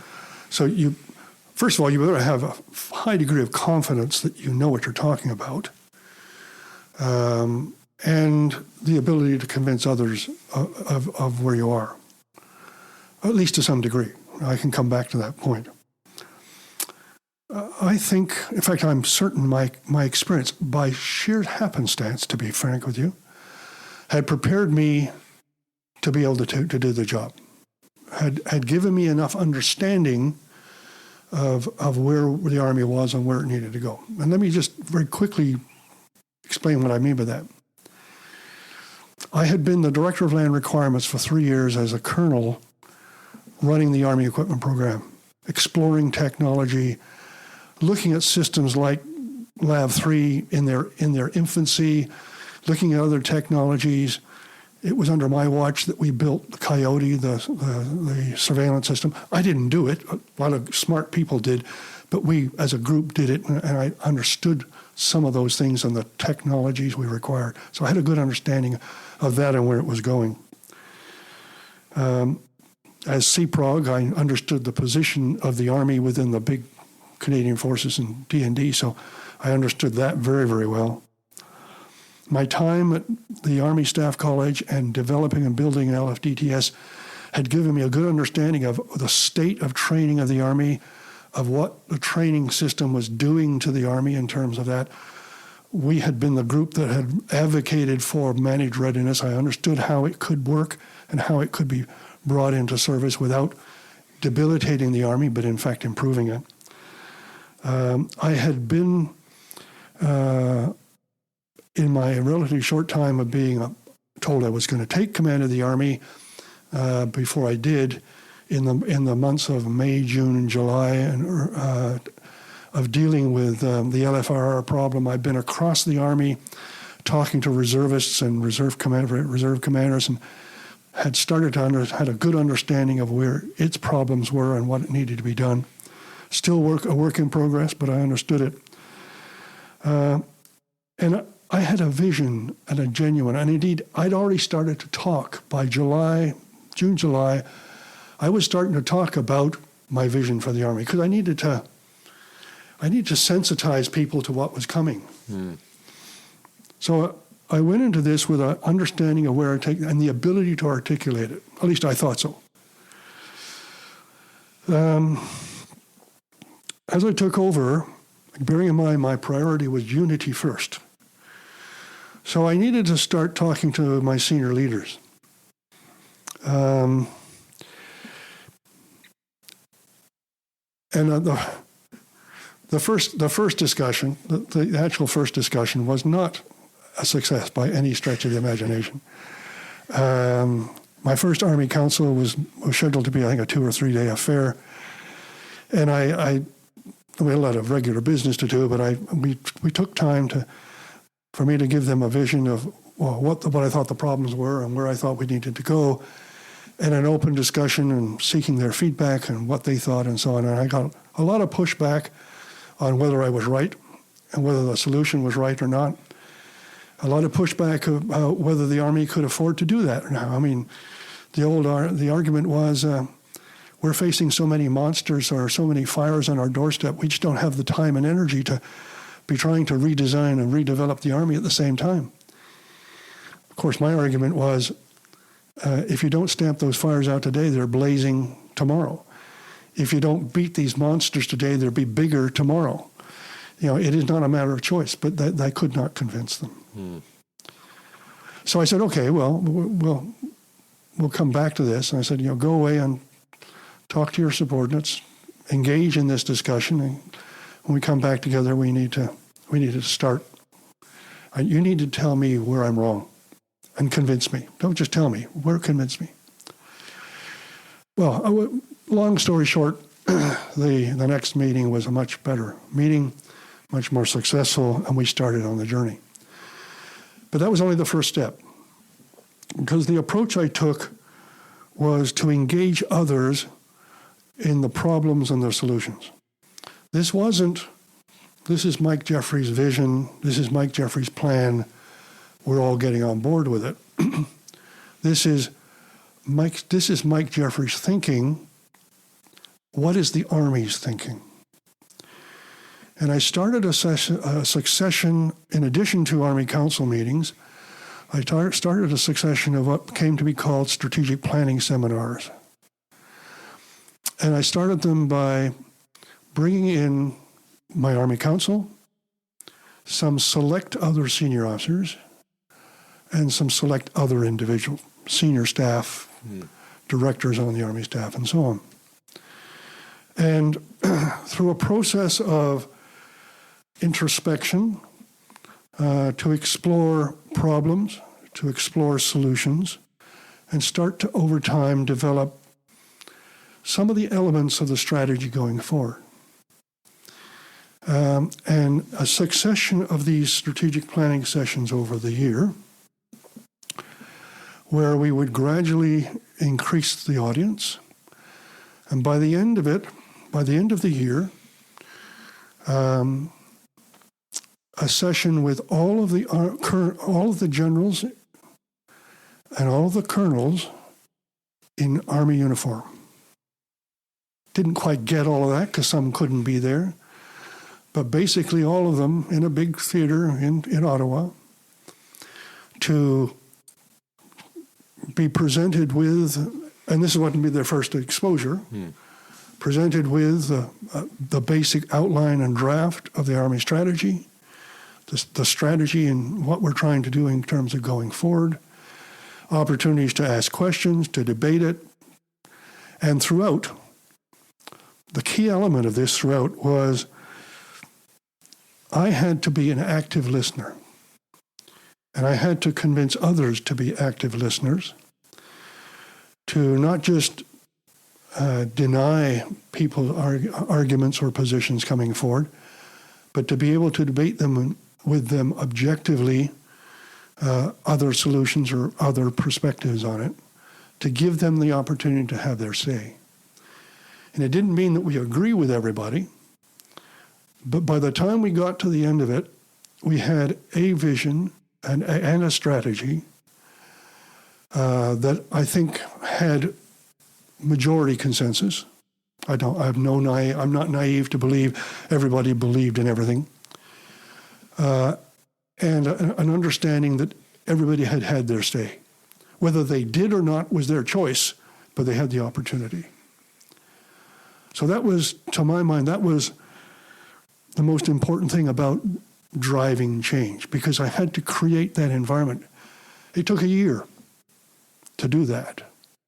And it wasn't until July 2021, and I've been in command for almost a year at that stage. 2001. 2001, sorry, Yeah. 2001. So just before 9/11, okay.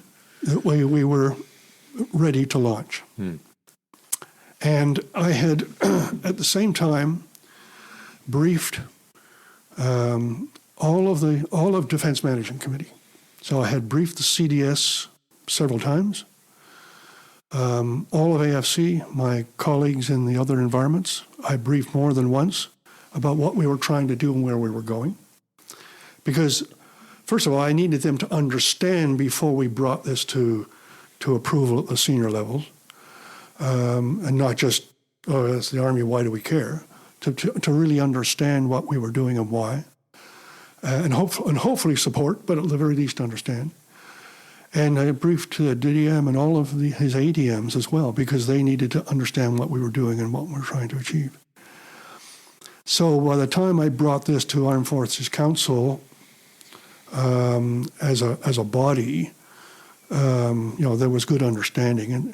And I never got approval for it, per se. I don't sense that I ever did, but nobody ever said no. And that was really all I needed, because nobody was committing any resources to this. Right. This was me doing everything I can within the Army. That would come later. But I had at least set the groundwork that the Army was taking a credible approach and taking responsibility for its future to take us forward. If you kind of think back into how you apportioned your time, I mean, how much time did you spend in the town sort of working to advance a number of these sort of objectives in terms of the state of the Army, making people aware of that, vice being out of the town, whether it be with Army units or something like that? Well, I often tell people the job as CLS is 2 full-time jobs. Being the chief of the land staff as part of the CDS's military staff, and being the commander of the Army being in the field. So they both take 100% of your time. Yeah. That's the reality, right? It is the reality. The balance obviously will ebb and flow depending on what you're doing. I suspect, and I don't want to put words in anybody's mouth, but guys like Andy Leslie probably spent more of their time in the field than they did in the town during his time, because he was, really engaging in a military operations in terms of making sure an army was ready. I was fighting for the Army's survival, and that survival needed to be done in Ottawa. And a lot of the work happened in Ottawa. So that was where I tended to spend most of my time, but I still had to be out there,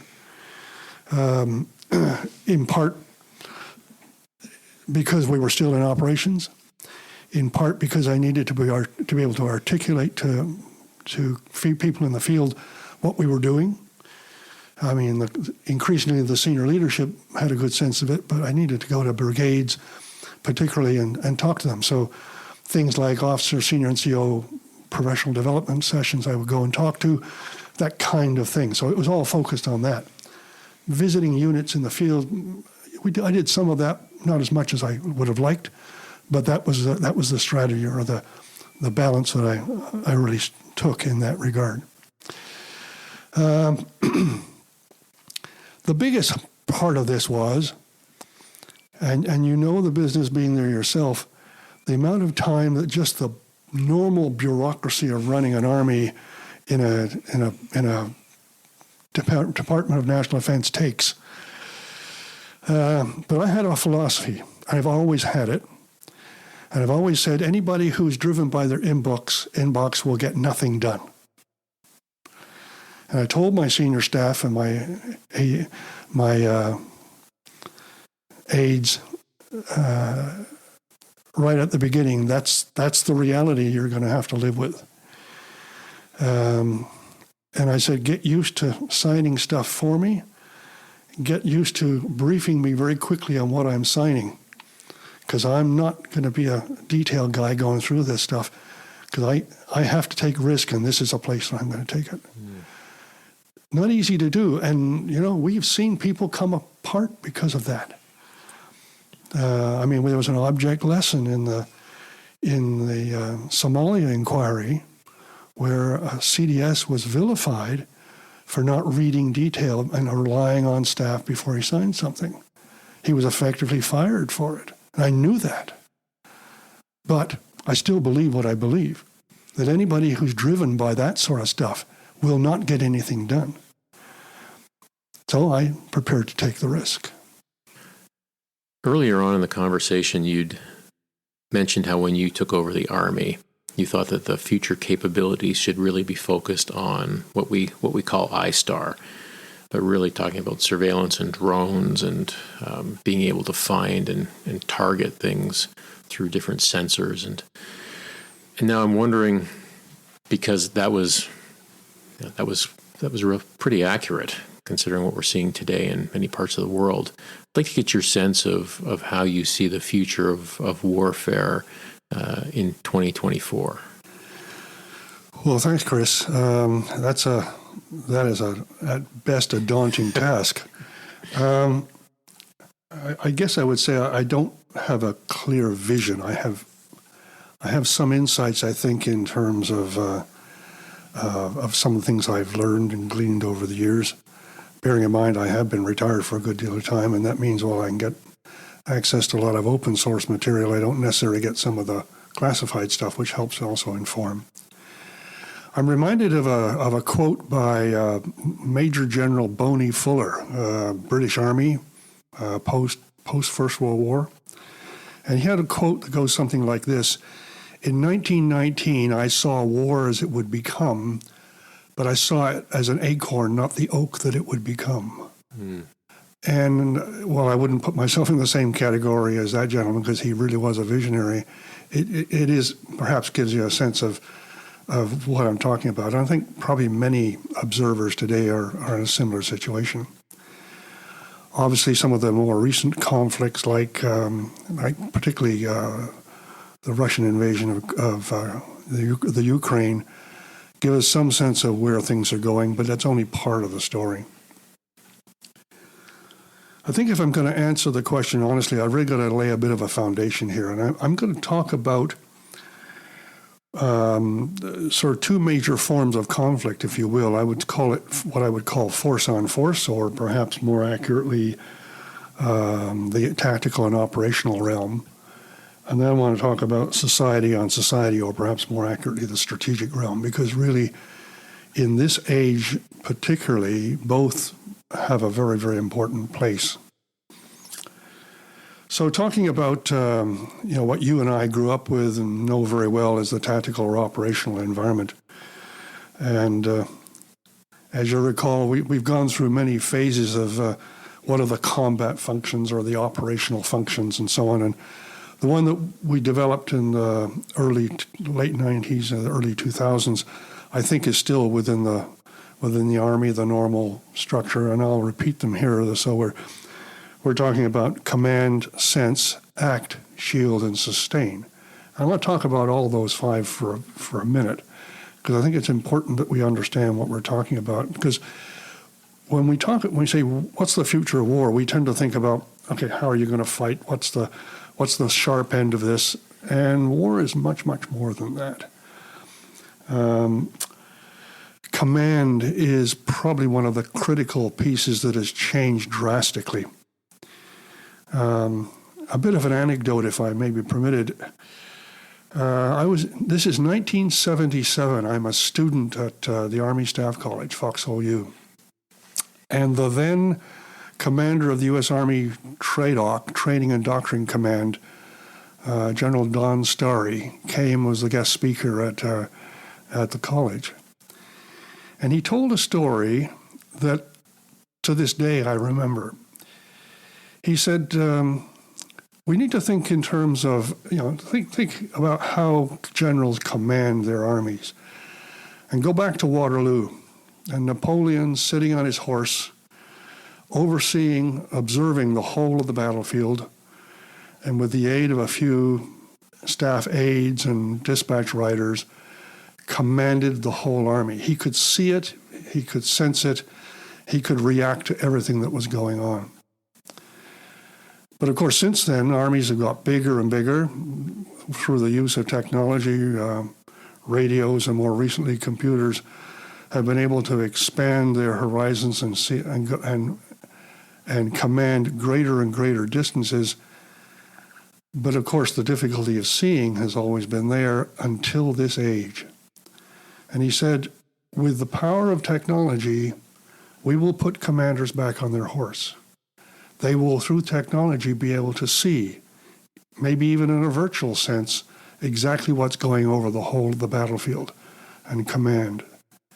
And I thought about that ever since that 1977 speech. 77, wow. And how visionary he was in terms of that understanding. And today, with all the technology, we have so much more capability. We perhaps haven't quite put the commander back on his horse in the same manner, but we're close, and we're probably going to reach it within the next decade or so. So that's command and how important that is.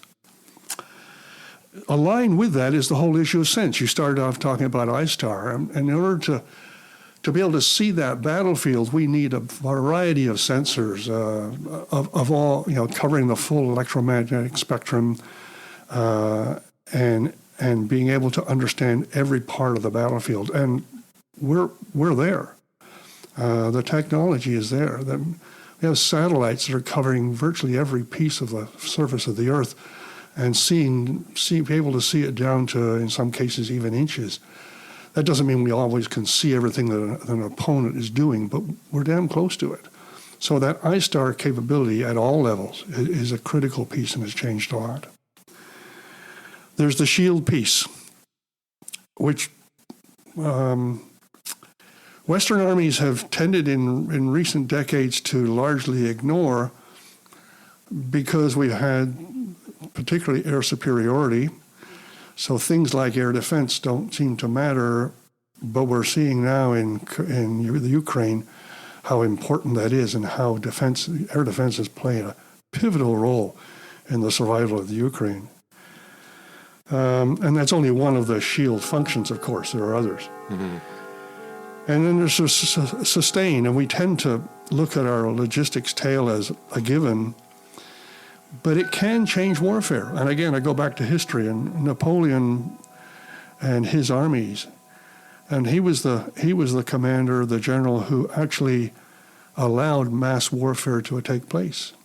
And it wasn't the ability of the troops to do it, it was the ability of the logistics tail to be able to support a mass army. It was the first army and the first general, really, to make that happen. And while we've had that all the way along, that sustainment tail has now become a major limitation to our ability to fight. Yeah. And the tendency has been, for political and resource reasons, to shave that logistics tail to the point where it really can't support what's required anymore. I use one example alone, is the tremendous shortage of ammunition that occurs in the Ukraine. Now, you could say that's more than just the logistics tail, but it's a large part of it, because the logistics tail isn't just the front end piece that supports the troops. It goes all the way back to the industries that are producing the material that we require. So those are four of the five, and the fifth one, of course, is the ACT. And I'm going to spend a little more time on that, if I may. I'm not sure what we're teaching now in terms of the essence of that ACT function, but I think of what I was taught literally as a young soldier. What I always thought of as the operational triumvirate, and I'm talking about firepower, mobility, and protection. And whether you're talking about a vehicle, an armored fighting vehicle like a tank, or an infantry company, or a battalion, or brigade, or division, all those apply, because those key functions have to exist, and they exist in a perfect world. They exist in some sort of balance, and if that balance is not correct, you have major problems going forward. Think of a tank, and one of the questions, of course, about often is the tank still useful? Will it survive? Do we still need tanks on the battlefield? Well, the tank has a tremendous capability. It has tremendous firepower.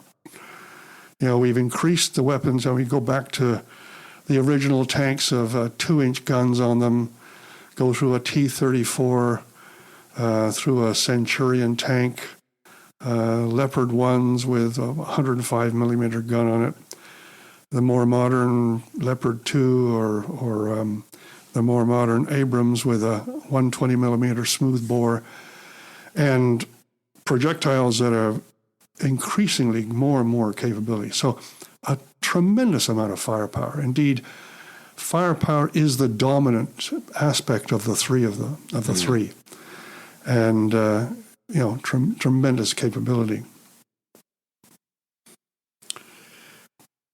Then there's the protection piece of this. So as that firepower increased, we had to increase the protection, because those bigger and bigger guns were able to penetrate more and more RHA, rolled homogeneous armor, as we initially have it. And we introduced ceramic armors, layered armors Reactive of armor. Yeah. We're now into reactive armors. We're even into active protection systems. You remember, you go back into the naval field.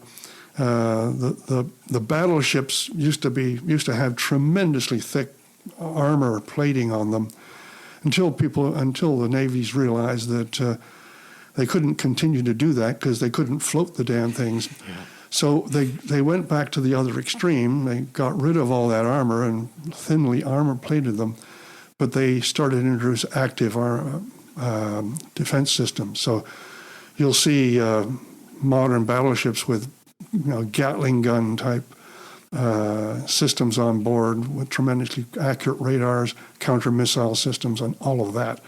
So we're now into the realm.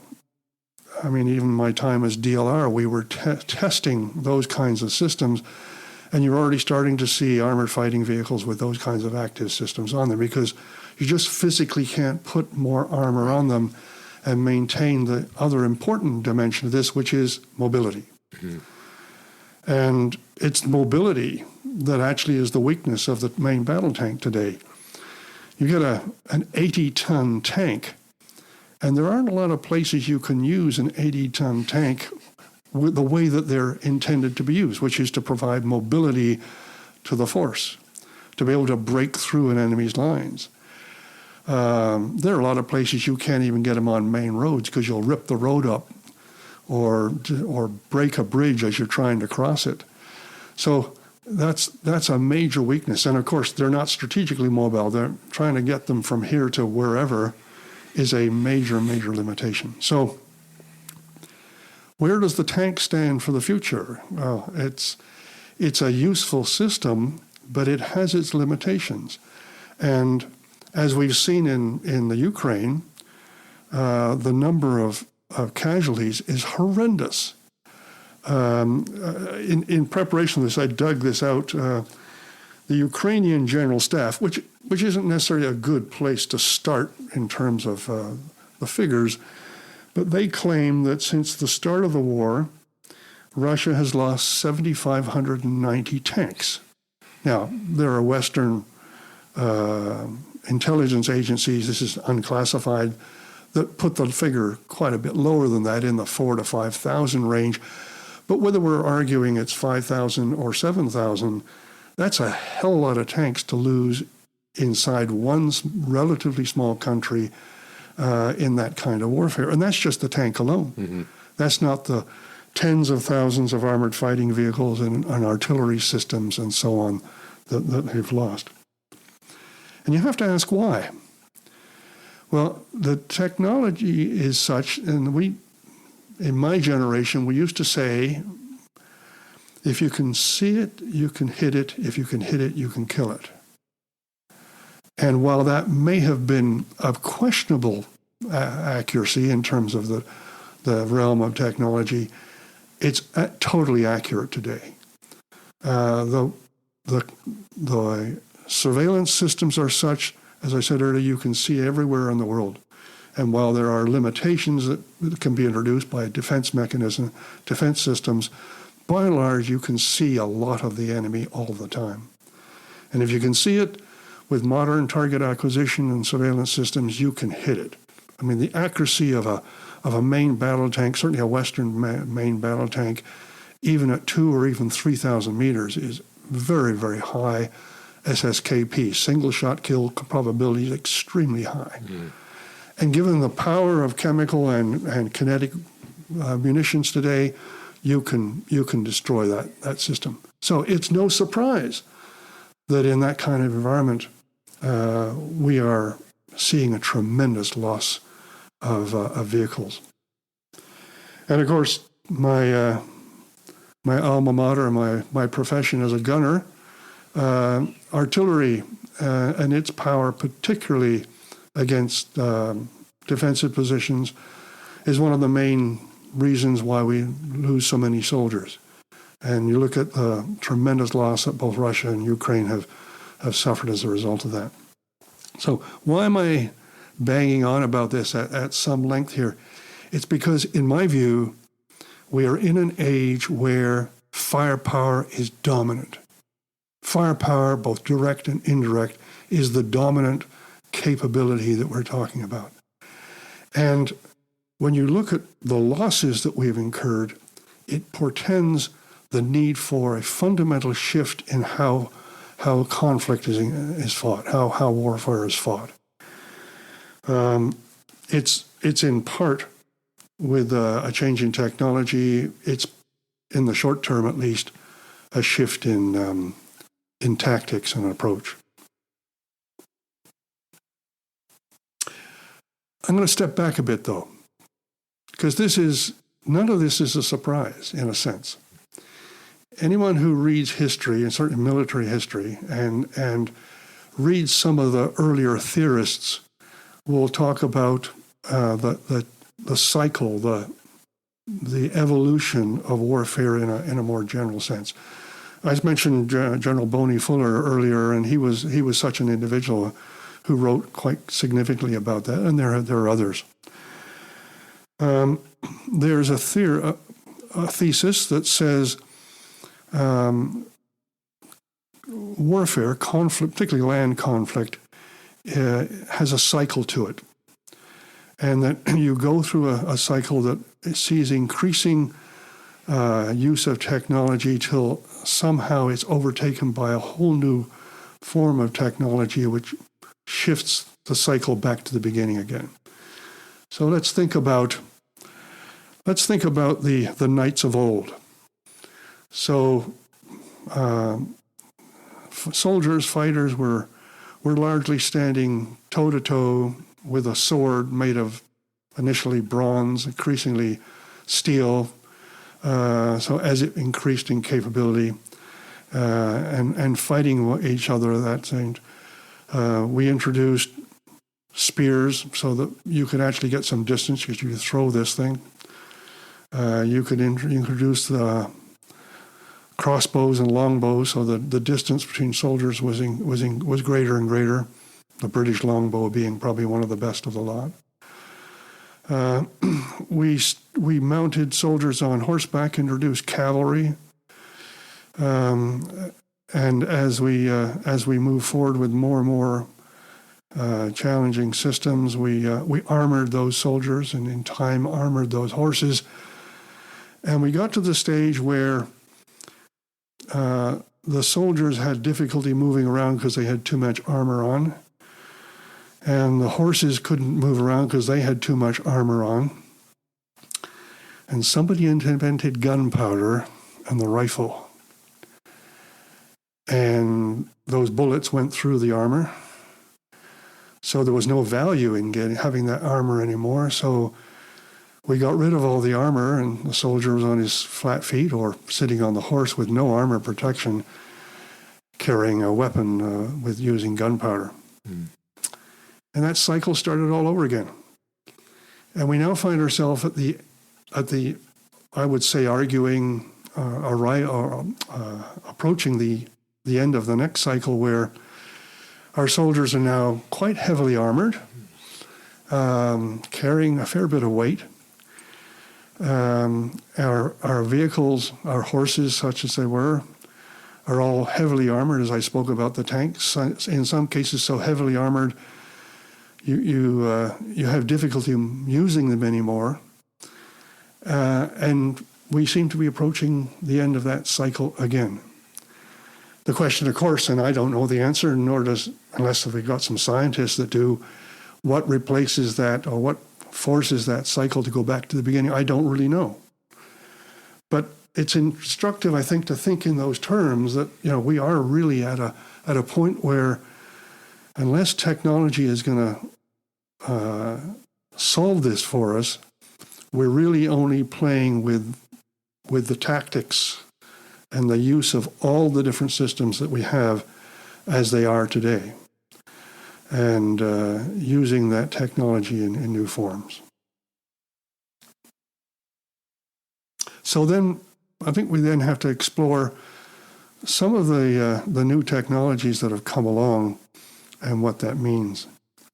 I've already talked about ISTAR and the power of the of surveillance and target acquisition capability to be able to see all that battlefield. So right away, you're dealing with an environment where you're not out in the open. You're finding places to hide. And it's no surprise then that, as you see in the Ukraine, forces are dug in much like they were in World War I, because they have to be out of sight, and because they're out of sight, they're hopefully protected from all the firepower that the enemy has to offer.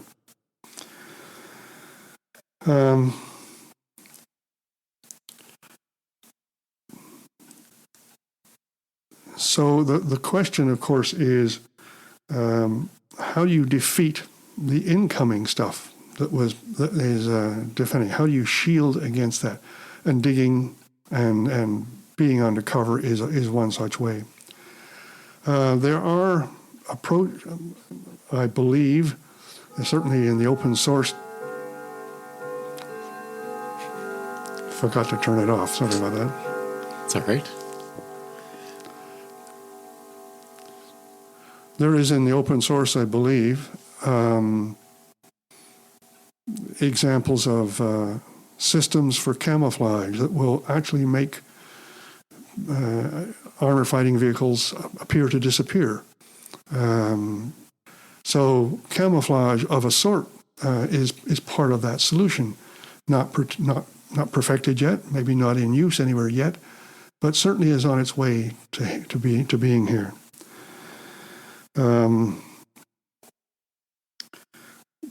We need to be able to defeat systems coming in. So we've got air defense systems that are increasingly accurate to destroy the missiles coming in, and even in some cases they can actually counter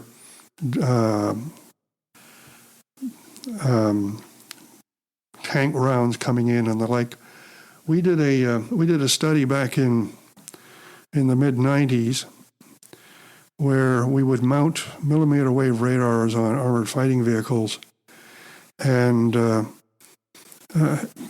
detect a projectile coming in, and the millimeter wave radar system would launch a system, would fire a couple of tungsten carbide balls up in the air and knock the round out of the air. Now that was a defense research type system, but it gave you an idea. It gives you an idea of the sort of thing that's possible. So those kinds of systems are increasingly going to come into play.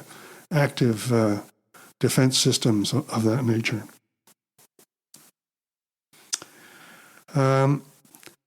And the other big one, I think, is automated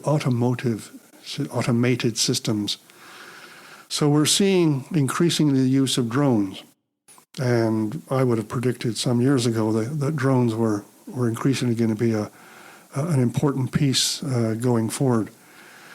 We've seen the Ukrainians particularly use them to tremendous advantage. They are going to be used more and more.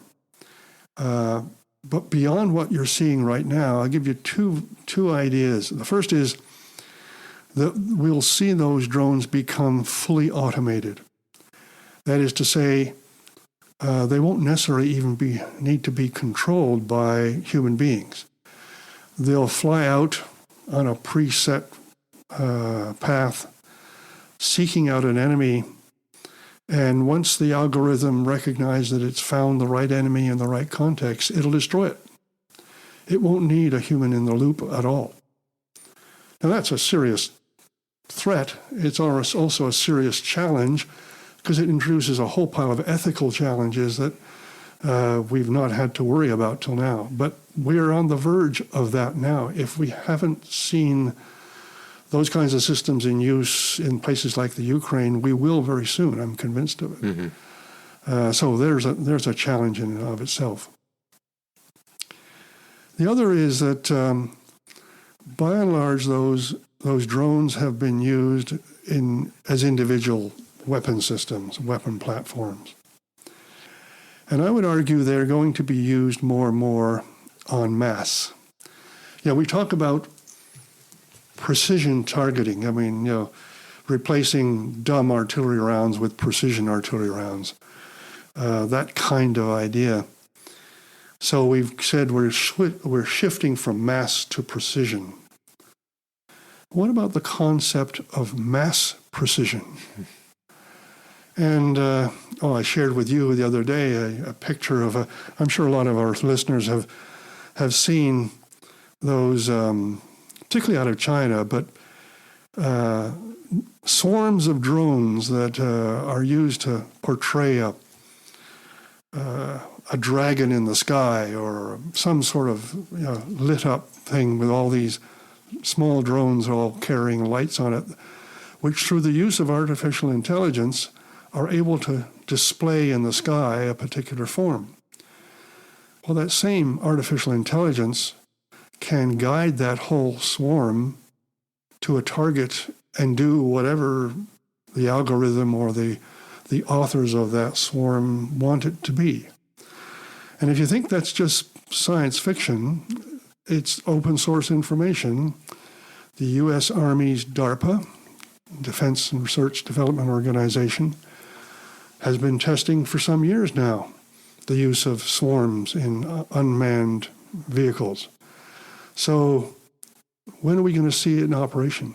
It probably isn't too far away. And the idea, instead of just one unmanned drone being used to destroy an armored fighting vehicle, a mass of artificial intelligence-driven drones to destroy a battalion, a brigade, a division. I mean, how big does it needs to be?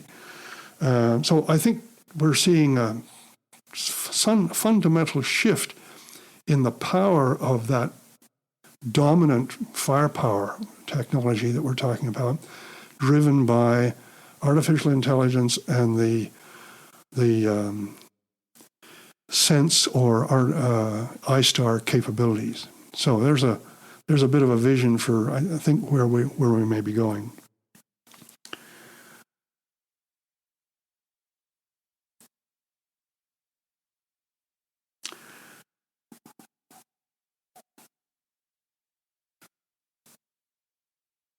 So that's a vision for the future. So that's a vision for the future, but it needs to be put within a Canadian context. And it could be what you just ended with in terms of the future of drone warfare, or it could go back to the tank.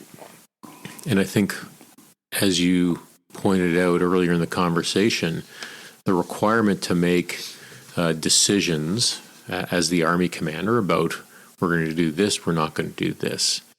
And my sense is that we have struggled with that over the years, about however you want to frame it. Some will say picking winners or losers in the capability game.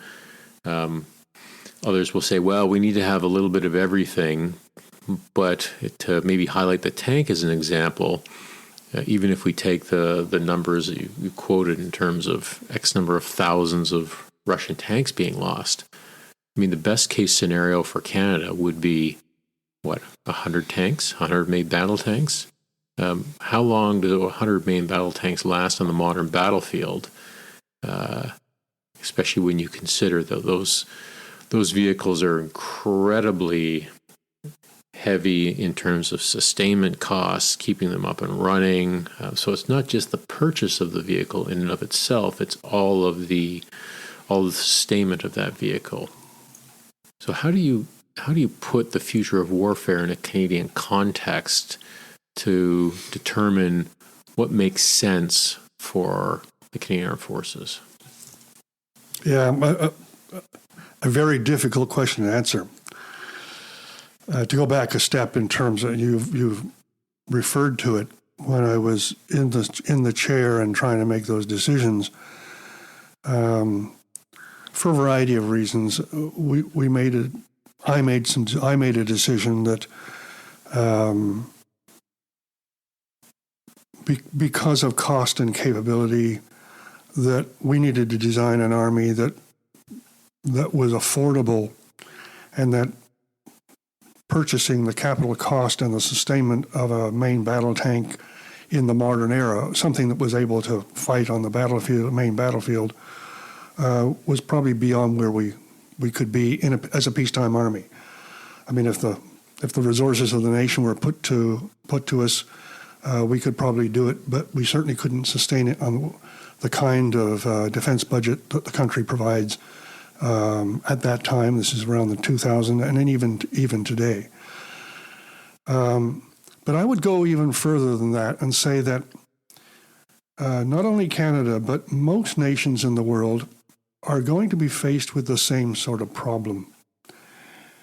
When you look at as I've suggested, the dominance of firepower, the tremendous losses, I mean, can you imagine that Russia is now dipping into their World War II tank stocks and armored fighting vehicle stocks in order to sustain its army, because they have destroyed a large percentage of their tanks and armored fighting vehicles of the relatively modern era have been destroyed. In less than 2 years, and in not continuous combat, but regular forays of combat. That's a tremendous amount of loss. How many nations in this world can sustain that? And we're not talking about T-34s or Sherman tanks that were able to be run off the line like so many automobiles. Yeah, exactly. We're talking about main battle tanks that take months, if not years, to produce. So you destroy them in a matter of weeks, and it takes you years to replace them. So I think that shifts the very nature of conflict in a very significant way. And no one but the most powerful, most economically powerful nations can afford to equip their militaries in that way. So I would go back to a basic question that if I were in the chair today, I'd put to my senior leadership and the scientists of the era, and that is, how do we equip this army given what we're seeing in terms of the kinds of force, the kinds of conflict, the reality that we're going to lose a lot of these systems very, very quickly? How would we design that army to be able to fight and survive, recognizing that without spending the little money we have on those very, very vulnerable and very, very expensive systems? So can we design an army that doesn't have a main battle tank, but still can fight? Mm-hmm. That has the adequate firepower, both direct and indirect, that can still have some mobility on the main battlefield, that can counter the mass drone systems that we might encounter, but can also fight with similar mass drone systems of its own. So that's the kind of military I think that we need to be looking at. And we've talked about the addicted culture and the fact that can we as a profession look at warfare as it's been fought, and as we have grown up thinking of it, can we actually force ourselves to think about warfare in a whole new fashion, where maybe the tank isn't the dominant weapon system on the battlefield? Doesn't mean it'll disappear. It will still be there for the foreseeable future, but used in very special circumstances where it can do something that is worthwhile sacrificing it. Maybe a greater use of automated systems, not just drones, but automated vehicles. Unattended or unmanned. I guess that's not a societally or socially correct term, unmanned systems, but that's what we're talking about. Uncrewed. Uncrewed systems that we can use. We've already seen them in the naval frontier. The Ukrainians have used them quite extensively in the Black Sea. Yeah. Very, very effectively. The Australians have invested in something called Ghost Shark, which is an Anduril autonomous submarine, and they bought, I think they're buying a half dozen of these. Right. And, we've got drones, but the idea of unmanned fighter aircraft is there, where major companies are talking about producing those even as they speak. I would argue that even the latest fifth-generation aircraft may never have occurred if it weren't for the addicted culture of air forces in the Western world. It doesn't mean the manned aircraft will disappear, but increasingly you're going to see those uncrewed systems being used, because you can produce weapon systems that are far more capable when you take the human out of the loop. Keeping on the idea of the Canadian context, right now we have an army that looks very similar to what it's looked like for decades. So for listeners who may not be intimately familiar with the army, we have an infantry army in Canada. That is the sort of the dominant trade. And then we have a number of other of the traditional sort of bits and pieces that were just outlined, whether it be the Armored Corps, artillery, engineers, sustainment, and the list goes on and on. But that might not make sense anymore for the future. So we really need to figure out what do we want for our army to do? What do we want to be able to deliver for the nation? And then I think, this is one of my hobby horses, we also need to put the supporting pieces in place because right now we have procurement policies that the procurement timelines are so long that you end up spending taxpayers' dollars on and fielding obsolescent equipment because technology is moving so rapidly. So I think there's a number of things that we need to consider as we look forward for the future of the Army. So we've got your vision of the things that could be important for the future. But how do you start making those decisions, and how do you shape an army? Because it's not just the Army commander's decision. That's the other thing, and you've spoken about that previously, about the importance of not only having a vision, but sharing a vision and getting people to understand why that vision is important. So maybe some thoughts on what that looks like for the Canadian Army moving forward. And you have to make these sort of decisions and the type of things that need to change in order to realize a vision in the modern context. Well, as an artilleryman, I don't know that I want to start by suggesting that we're going to do away with the infantry. Nothing could be further from the truth. And indeed, I believe the infantry will continue to be, and maybe even increasingly, be a significant portion of what the Army's capability has to be.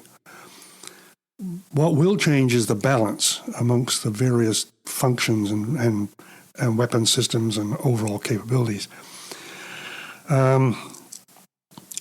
We've seen in recent years the increase of special operating forces, if you will, infantry by another name, the soldier.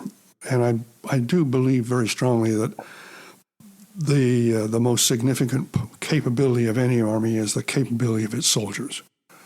That human element, supported by whatever weapon systems we can develop and purchase, is the key part that will make a difference in how effective an army is.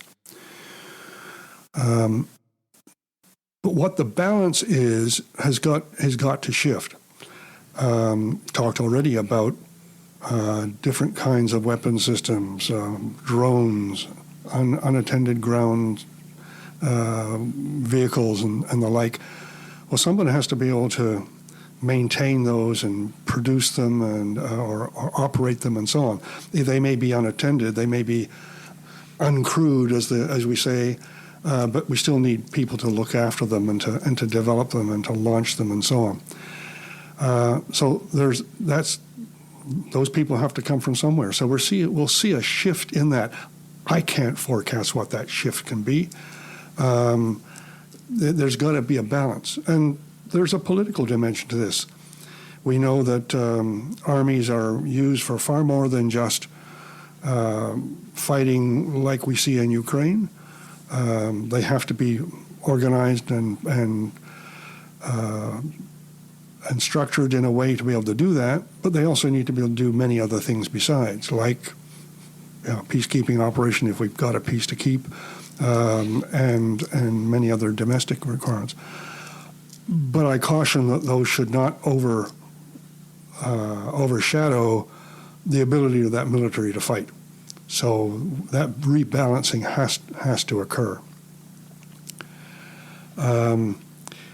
I could speculate. I'm not sure that would be helpful in terms of what some of that might look like, but all you have to do is look at what's going on in Ukraine right now, and any observer will very quickly understand there are parts of our structure today that literally don't exist. I mean, Canada does not have any real air defense capability in its military. Mm-hmm. There are a whole pile of reasons for that, but one has to question that as an issue right off the bat. Our firepower capability is limited. Probably one of the smallest arms in the Army is the artillery. And I say that not just because I'm a gunner, but because when you look at what's happening in Ukraine, you have to say that's an area where you have to shift. We know that if we're going to fight in this kind of environment, given what we've seen, that defense is going to be the dominant form of combat. We're not going to be roaring across the Russian steppes or the Canadian prairies. We're going to be digging a lot. So we probably need more engineers, the capability to be able to do those sort of things. And that won't sit well with parts of the Army because, we've always had this sort of balance. But it's that kind of thinking that needs to intellectually, professionally, and objectively be considered in shaping or reshaping what the structure should be going forward.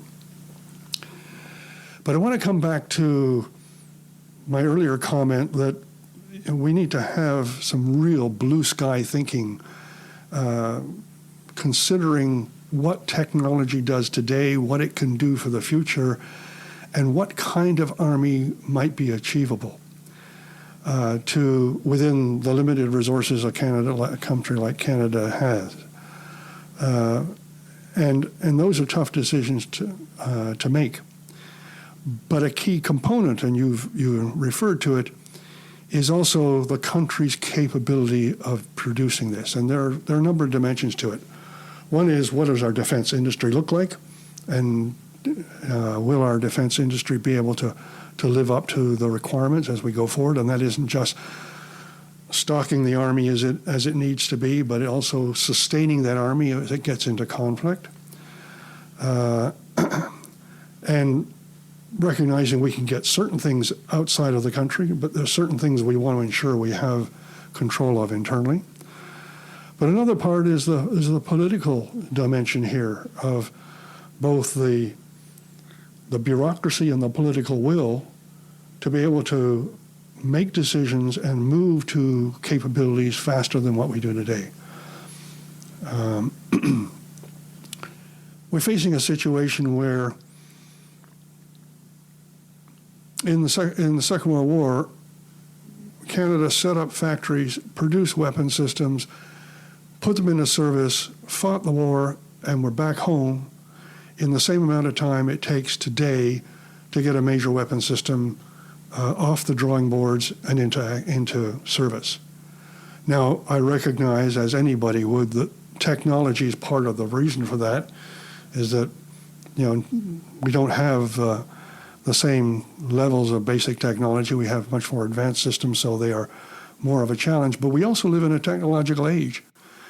We've got companies that can produce the next version of the iPhone or the computer in a much, much shorter time frame than we'd have thought possible. It's a matter of will.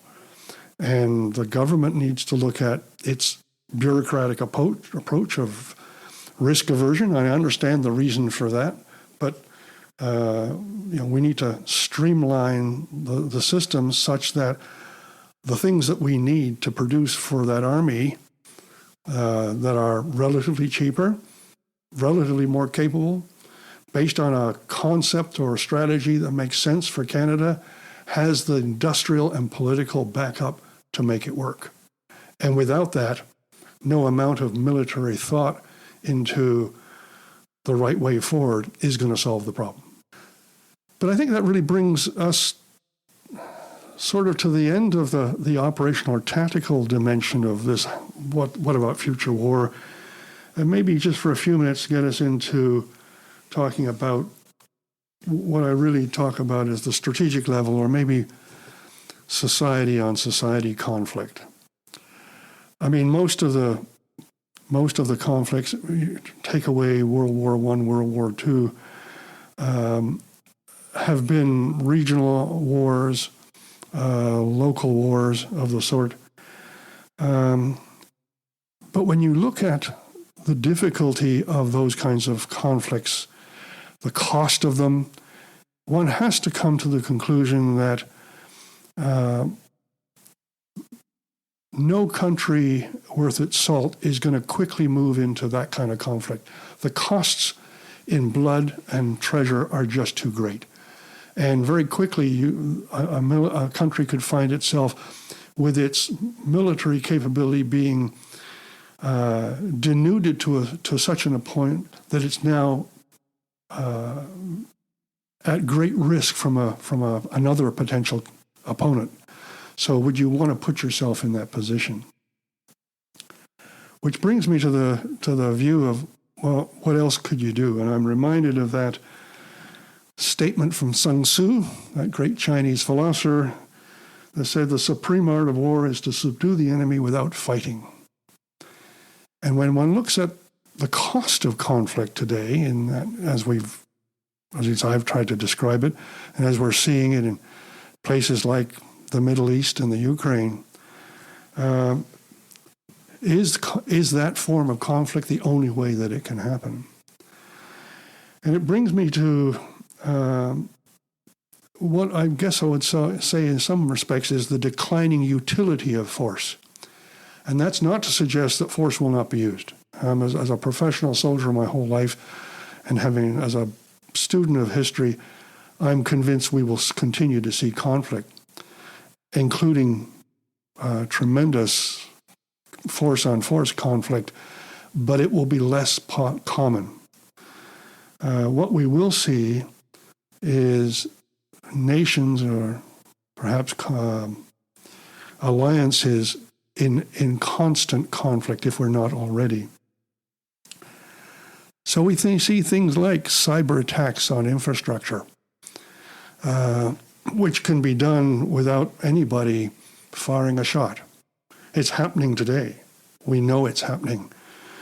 Those parts of our defense systems try to reform the government and society on a regular basis that it's happening and how serious it is. People don't tend to want to listen to that. Then hand in hand with that is the whole aspect of state-on-state manipulation of society, manipulation of social media, attack on governance and in the population, trying to undermine the credibility of Western democracy, undermine the credibility of Western democratic institutes, the media, etc. And I would say that that's, if I were in that position, as Sun Tzu has suggested, that's a tremendously powerful capability. Why would you need to put your nation at war in a physical sense, to spend all that treasure and to suffer all those casualties when you could potentially bring a potential enemy to its feet or to its knees through those kinds of systems? So I see that, and there are other dimensions to it. I mean, we have space, which is a new frontier, and that frontier can be used to support all sorts of activities, and maybe even being a conflict realm as well that we haven't seen yet. But that's that society on society basis that I'm talking about, and one could push this too far in terms of a thought piece, but I seriously believe that's what's going on now, and is increasingly the area where we should be most concerned in the short term in terms of the security of our way of life and our democratic system. This is very much the idea of hybrid warfare, and we seeing it with things such as the Foreign Interference Commission is looking at this and how a foreign entity wants to influence the democratic process or a number of areas that you've already outlined. It's quite frightening, and I think because it's so subversive, because it's not something people can see or feel every day. I wrote about this a while back, and I said, can you imagine if, instead of it being cyber attacks, we think about the Chinese spy balloon of a year or so ago. Can you imagine that every cyber attack was represented in the sky by an observation balloon? I mean, that would be a completely different reaction of people. And I think I used the Ottawa area. I can't remember the number, but I think it was something in the neighborhood of like 3,500 cyber attacks a day in the NCR on different agencies. Can you imagine 3,500 observation balloons floating over the city every day? I mean, it would be War of the Worlds kind of panic. So I'm not saying that we should be panicking, but I am saying we should be taking things far more seriously than we are, which is part of the objective of these kinds of discussions, is hopefully people start to look at these issues in a little bit more meaningful way. I agree. I think it's a serious threat for this age and for this generation. One of the things we talked about previously was succession planning and the right fit for a job. And I'd love to get your sort of sense about how your thinking developed, or how your view of training executives, training general officers, flag officers, preparing them, selecting them, that to me is a really interesting problem set. And I think, as we spoke about, unique to the military because it's a closed system. Whereas if some Fortune 500 company wants somebody new in the C-suite, they go out across industry and look for the best fit, the best talent, whatever mix they're looking for. Whereas the military doesn't do that now. There's probably another discussion to be had about certain positions that are filled by military officers that probably don't need to be, and you could take that approach of bringing in an executive to run certain aspects of it.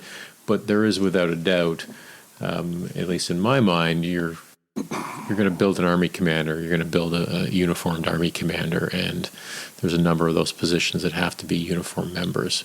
So what's your vision on that topic of succession planning, a right fit, of educating a GOFO cadre? They are very much interwoven. So I'm going to probably come back and forth a bit on this. Let me talk about succession planning for a minute first. It was my view, and indeed even was my view up until the time I left the Army, that the PER systems, the personal evaluation and reporting system, and the career management system that flows from it had significant weaknesses. I would say in some cases it outright failed, but it certainly had significant weaknesses.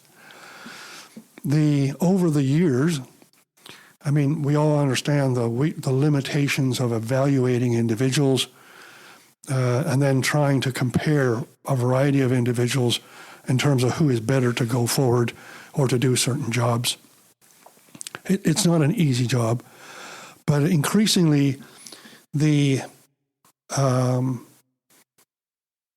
the formula for, and I mean by that formula or formulas for determining who rates best in a promotion board or a merit board became algorithmic almost.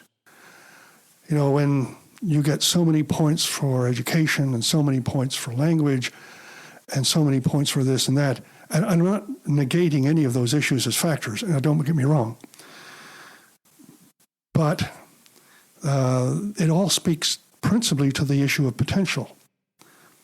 Language, education, rated potential are all part of the same dynamic. And how you've done your job today is another part of it. The problem with it, though, is you don't necessarily look at what the individual is best capable of doing tomorrow. And that requires judgment. It requires an assessment of what individuals are capable of doing. So you end up with the people who are at the top of the merit list are the ones who have that theoretical potential, but maybe don't have the real potential. Because in the end of the day, what's potential for a senior officer? If you're talking about a major or a lieutenant colonel, the potential that he or she has might be significant. This individual would make a good general. This individual would make a good CDS. And those academic, more theoretical elements of that support that drive. But if that individual is already a 1-star or maybe almost a 2-star, what does that theoretical education or language mean? Either you have it or you don't. It doesn't do anything for your potential. Your job as a 1-star, if you're a 2-star, your job as a 1-star or as a 2-star is going to tell me much more than your education or your language ability, whether you're going to be a good Army commander or a good CDS or a good vice chief or a good ADM per or whatever. That's what's different. But the formula is still there. That's still what we're basing it on. And so you get this PR system that increasingly is focusing on these theoretical and important but non-consequential issues as we progress, in my view. Mm. Now, I had already been on merit boards and expressed my concern, but none of that was going to make any difference. It was my view then that the Army, certainly for Army officers, needed to take a better level of control and management of people's careers. And that was not to interfere with in any way the PR system. It was to properly manage people, understanding, because we would understand them better than anybody else, what these officers are capable of doing. So we implemented succession planning. And I would require branch advisors, regimental colonels, those who were leading the various elements of the Army branches, regiments, to come and sit in front of the Army Council or a select election from Army Council and present, in a variety of cases, the lieutenant colonels or the majors or lieutenant colonels or colonels in terms of who are these people. And we gave them a bit of a grid in terms of how do you rate them, what their potential is, and so on. And you would be able to recall better than I can at this stage what those there were 3 levels, if my memory serves me correctly, and to speak to these people, and they'd be questioned about them to see, okay, what do you think Chris Ayott's capability is for the future, and why? And if somebody said, he's this, and somebody else around the table had a different point of view, I expected him to speak up and say, oh, no, I've had Chris work for me, and I think he's this. So it wasn't a matter of taking blindly what's written on paper, which, as we all recognize, has its limitations, these are people who know him. And we had situations where, like, look, I know this individual, and he's from your regiment, and his ratings have been outstanding for a decade, and he's still in the same rank. What's the story here? What is going on? Why does the regiment not like this guy? What are we missing? What are we missing? Or what are you not telling us? Right. So get it out in the open. And if it's genuine and legitimate, and that's a judgment call, okay. If it's not, you say to the regiment, you better get a grip on this because this is not acceptable. You get perceptions that are wrong. I remember the colonel of the day, who was the branch manager for the logistics branch, or part of that. He made some comment about, well, these aren't all that important because none of these guys will be commanding the Army. And I stopped him right there. I said, don't you ever come into this forum and say something like that again. I said, first of all, my predecessor was a logistician. Now, you may consider that just good fortune or sheer luck. The reality is, if we're actually a meritocracy, if we're looking for the best, we shouldn't care where anybody came from in terms of commanding the Army, because we should have had a plan and a strategy to get that outstanding individual, whoever he or she was, to the top of the organization with all the right PRs, because we know that individual has that potential. It doesn't matter what the technical background is. It stopped everybody in their shoes, because there are people around the table who like that, and there are others that didn't. And you'd understand from a culture point of view why. So that was the start of my run on succession planning. It was not something I was able to take the time to personally manage to the degree that I wanted for the whole time I was Army commander for CLS. I delegated that principally to my deputy. But that was where we were trying to go, and I had enough discussions that I think we were on the right track, although it needed some modifications. But beyond that, and this is now brings in stuff that I did post-retirement, although it reinforces, some would say I already had my views made up. I'm not sure that's true, but it reinforces what I believed all along. And that is that institutional leaders are made, not born. And they have to be made in a very particular way. And the issue for the Army, and I think all of the services, is founded in culture. The Army had a view, maybe still does have a view, that if you develop a good operational commander at every level, no matter what you ask that individual to do, they have the wherewithal, intellect, experience, flexibility to be able to do that job. Doesn't matter what it is.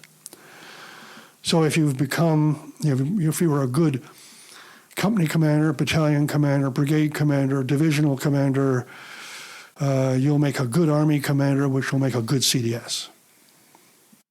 I don't believe that to be true. I believe there are certain skill sets that you need at the strategic level, running the business of defense, that for which your operational pedigree does not prepare you well at all. And that you need to give people those skills if you're going to put them in those positions. Now, that was I wouldn't say it's a contrarian view. I think it was a view that a number of people shared, but it was a bridge too far in terms of culture. Yes. And that was a major problem. Yeah, and it goes to your question of, do you have the wherewithal to stream people? And I think you have to go back to some first principles here. First of all, we are already selective. We select people for courses. We select people for promotion. We select people for employment in different places and positions. We have an organization that has to be filled, always, and we only have so many people to fill them. So it's not like we're creating a new set of people here. We're only talking about what set of capabilities, what sort of training for what sort of job. And in the same way that you in an engineer regiment might look at how you train officers to come back to command a squadron or not, or train to do certain kinds of technical drills, why is looking at the more senior parts of the Army or the forces to do certain types of jobs and certain kinds of skills any different?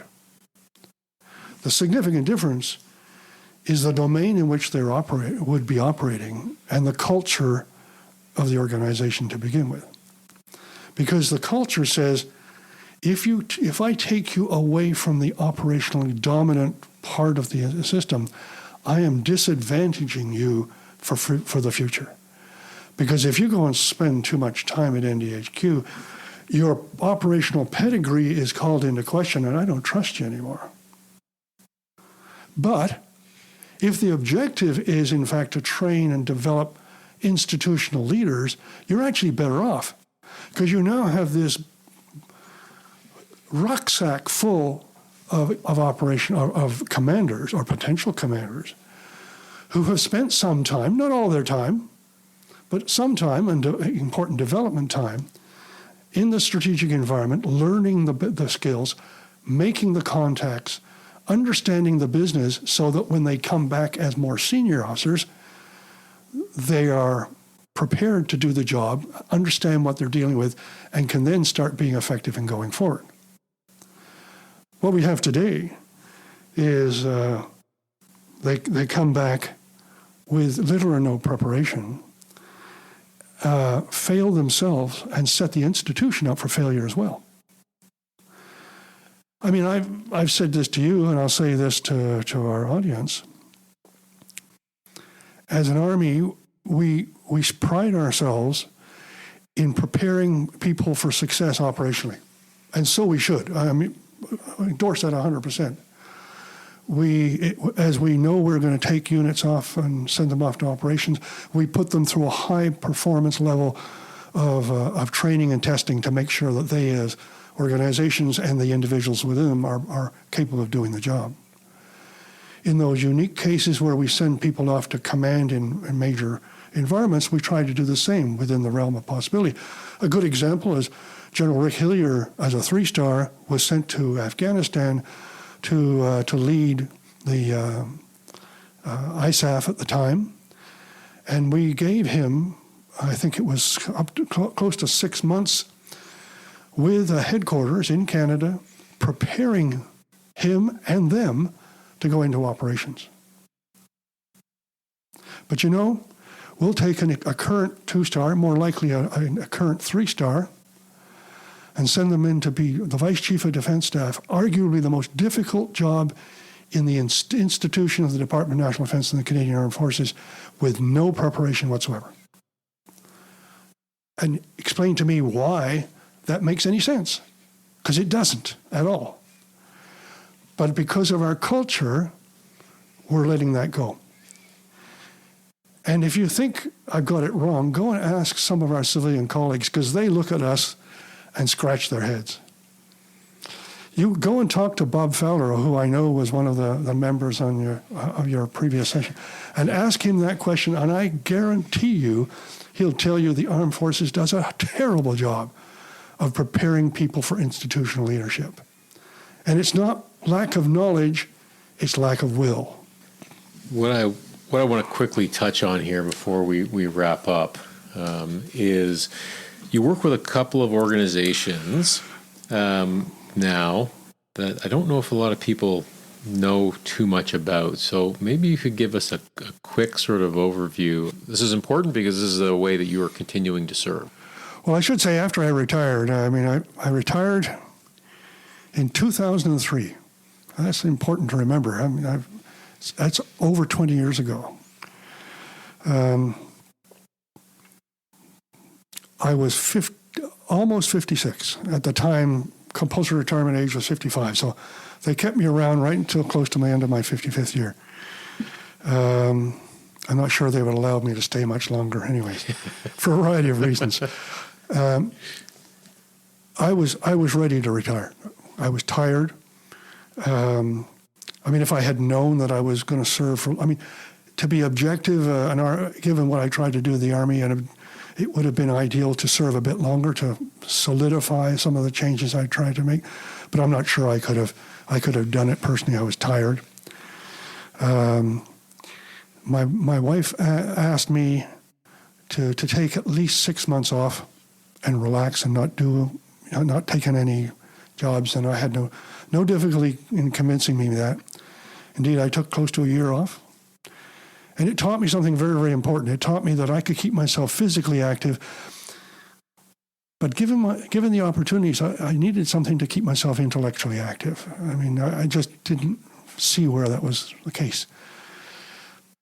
I had some interest from some large companies in terms of future employment, and I gave that serious consideration. But in the final analysis, I came to the view that working for a big organization focused principally on making profit really was not me.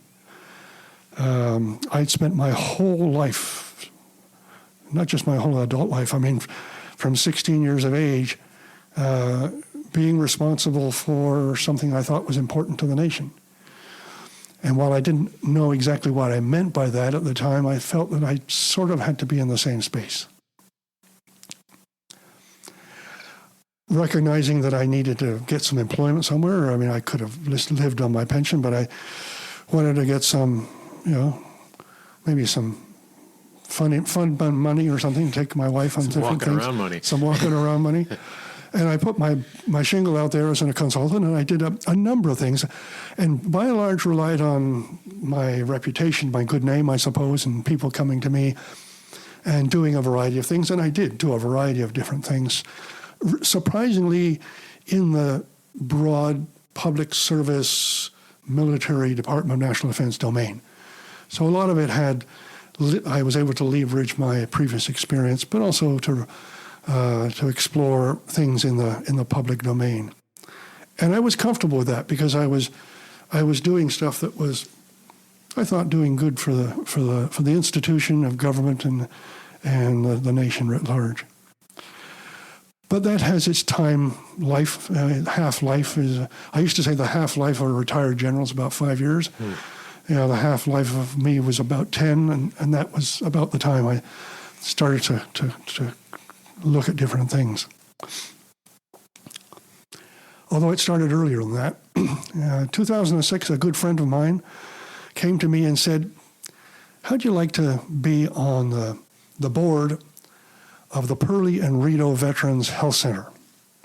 It's a long-term care center in Ottawa, has 450 residents. 200 of those are veterans, 250 of those are civilians, citizens of the community. It's a hybrid organization, but very much a veterans organization as well. I didn't know much about it, but I liked the idea, to public service, giving back to the community. The fact that it was out of the military domain in healthcare, but had veterans was something that interested me. So I said yes and joined the board. Didn't take very long before I started getting really enthralled by what I was doing. I really got into it, exploring the ins and outs of long-term care and what it meant. Both of my parents had been in long-term care for a short period of time, so I before they passed, and so I had some understanding of it from the outside, at least.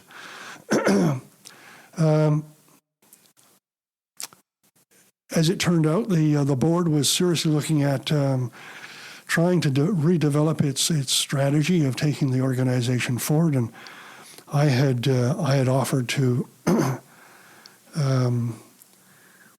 work on that, to give my background in strategic planning. Very quickly, the chair of that committee decided that she would move on, so I found myself as the chair of that committee. And in 2010, we drafted our first major, and this was a substantial change from the past, major strategy for the Perley Rideau, entitled "Whither the Perley?" Where is the Perley going? Which became almost a blueprint for the organizations that went forward. It saw us expand into retirement homes, and we researched and set up and developed and built a 139-unit retirement home on the same grounds. We got into other areas of care. Basically, what we did is we took the Perley from the beginning, from the long-term care, to being a full-spectrum organization for seniors care. Okay. I say full spectrum. That was the target. We didn't quite get there because there's some aspects the Perley still does not have, but are still open. And really being a major organization for promoting the care of seniors for the elderly. I played a major role in the next iteration of that strategy, published in 2017, I believe. And then, given all the changes have gone, we've just, I was part of the committee again for rewriting what we term to be an interim strategy, because given the uncertainties going on, there's no way we can do a full strategic review at this stage, but that's where we are. Okay. So that's been 18 years of work. I'm just yesterday attended my last committee meeting, and I will no longer be in any way, shape. I'm no longer on the board. I resigned from the board last year, and I'm the last committee yesterday. But it's been a fantastic ride, and I've learned more about healthcare, seniors care, and I like to think that in some way I've helped at least this small organization move towards the future, and it's been most satisfying. Mike, that's a great way to wrap up this discussion. Thank you so much for your time today and your insights. And I honestly feel that what you experienced as a senior leader in the military is so applicable today. And I really hope that your observations and your advice are listened to and onboarded by a number of senior leaders who are, I think, grappling with a lot of the same challenges. So thank you so much. My pleasure. It's been a pleasure to be with you.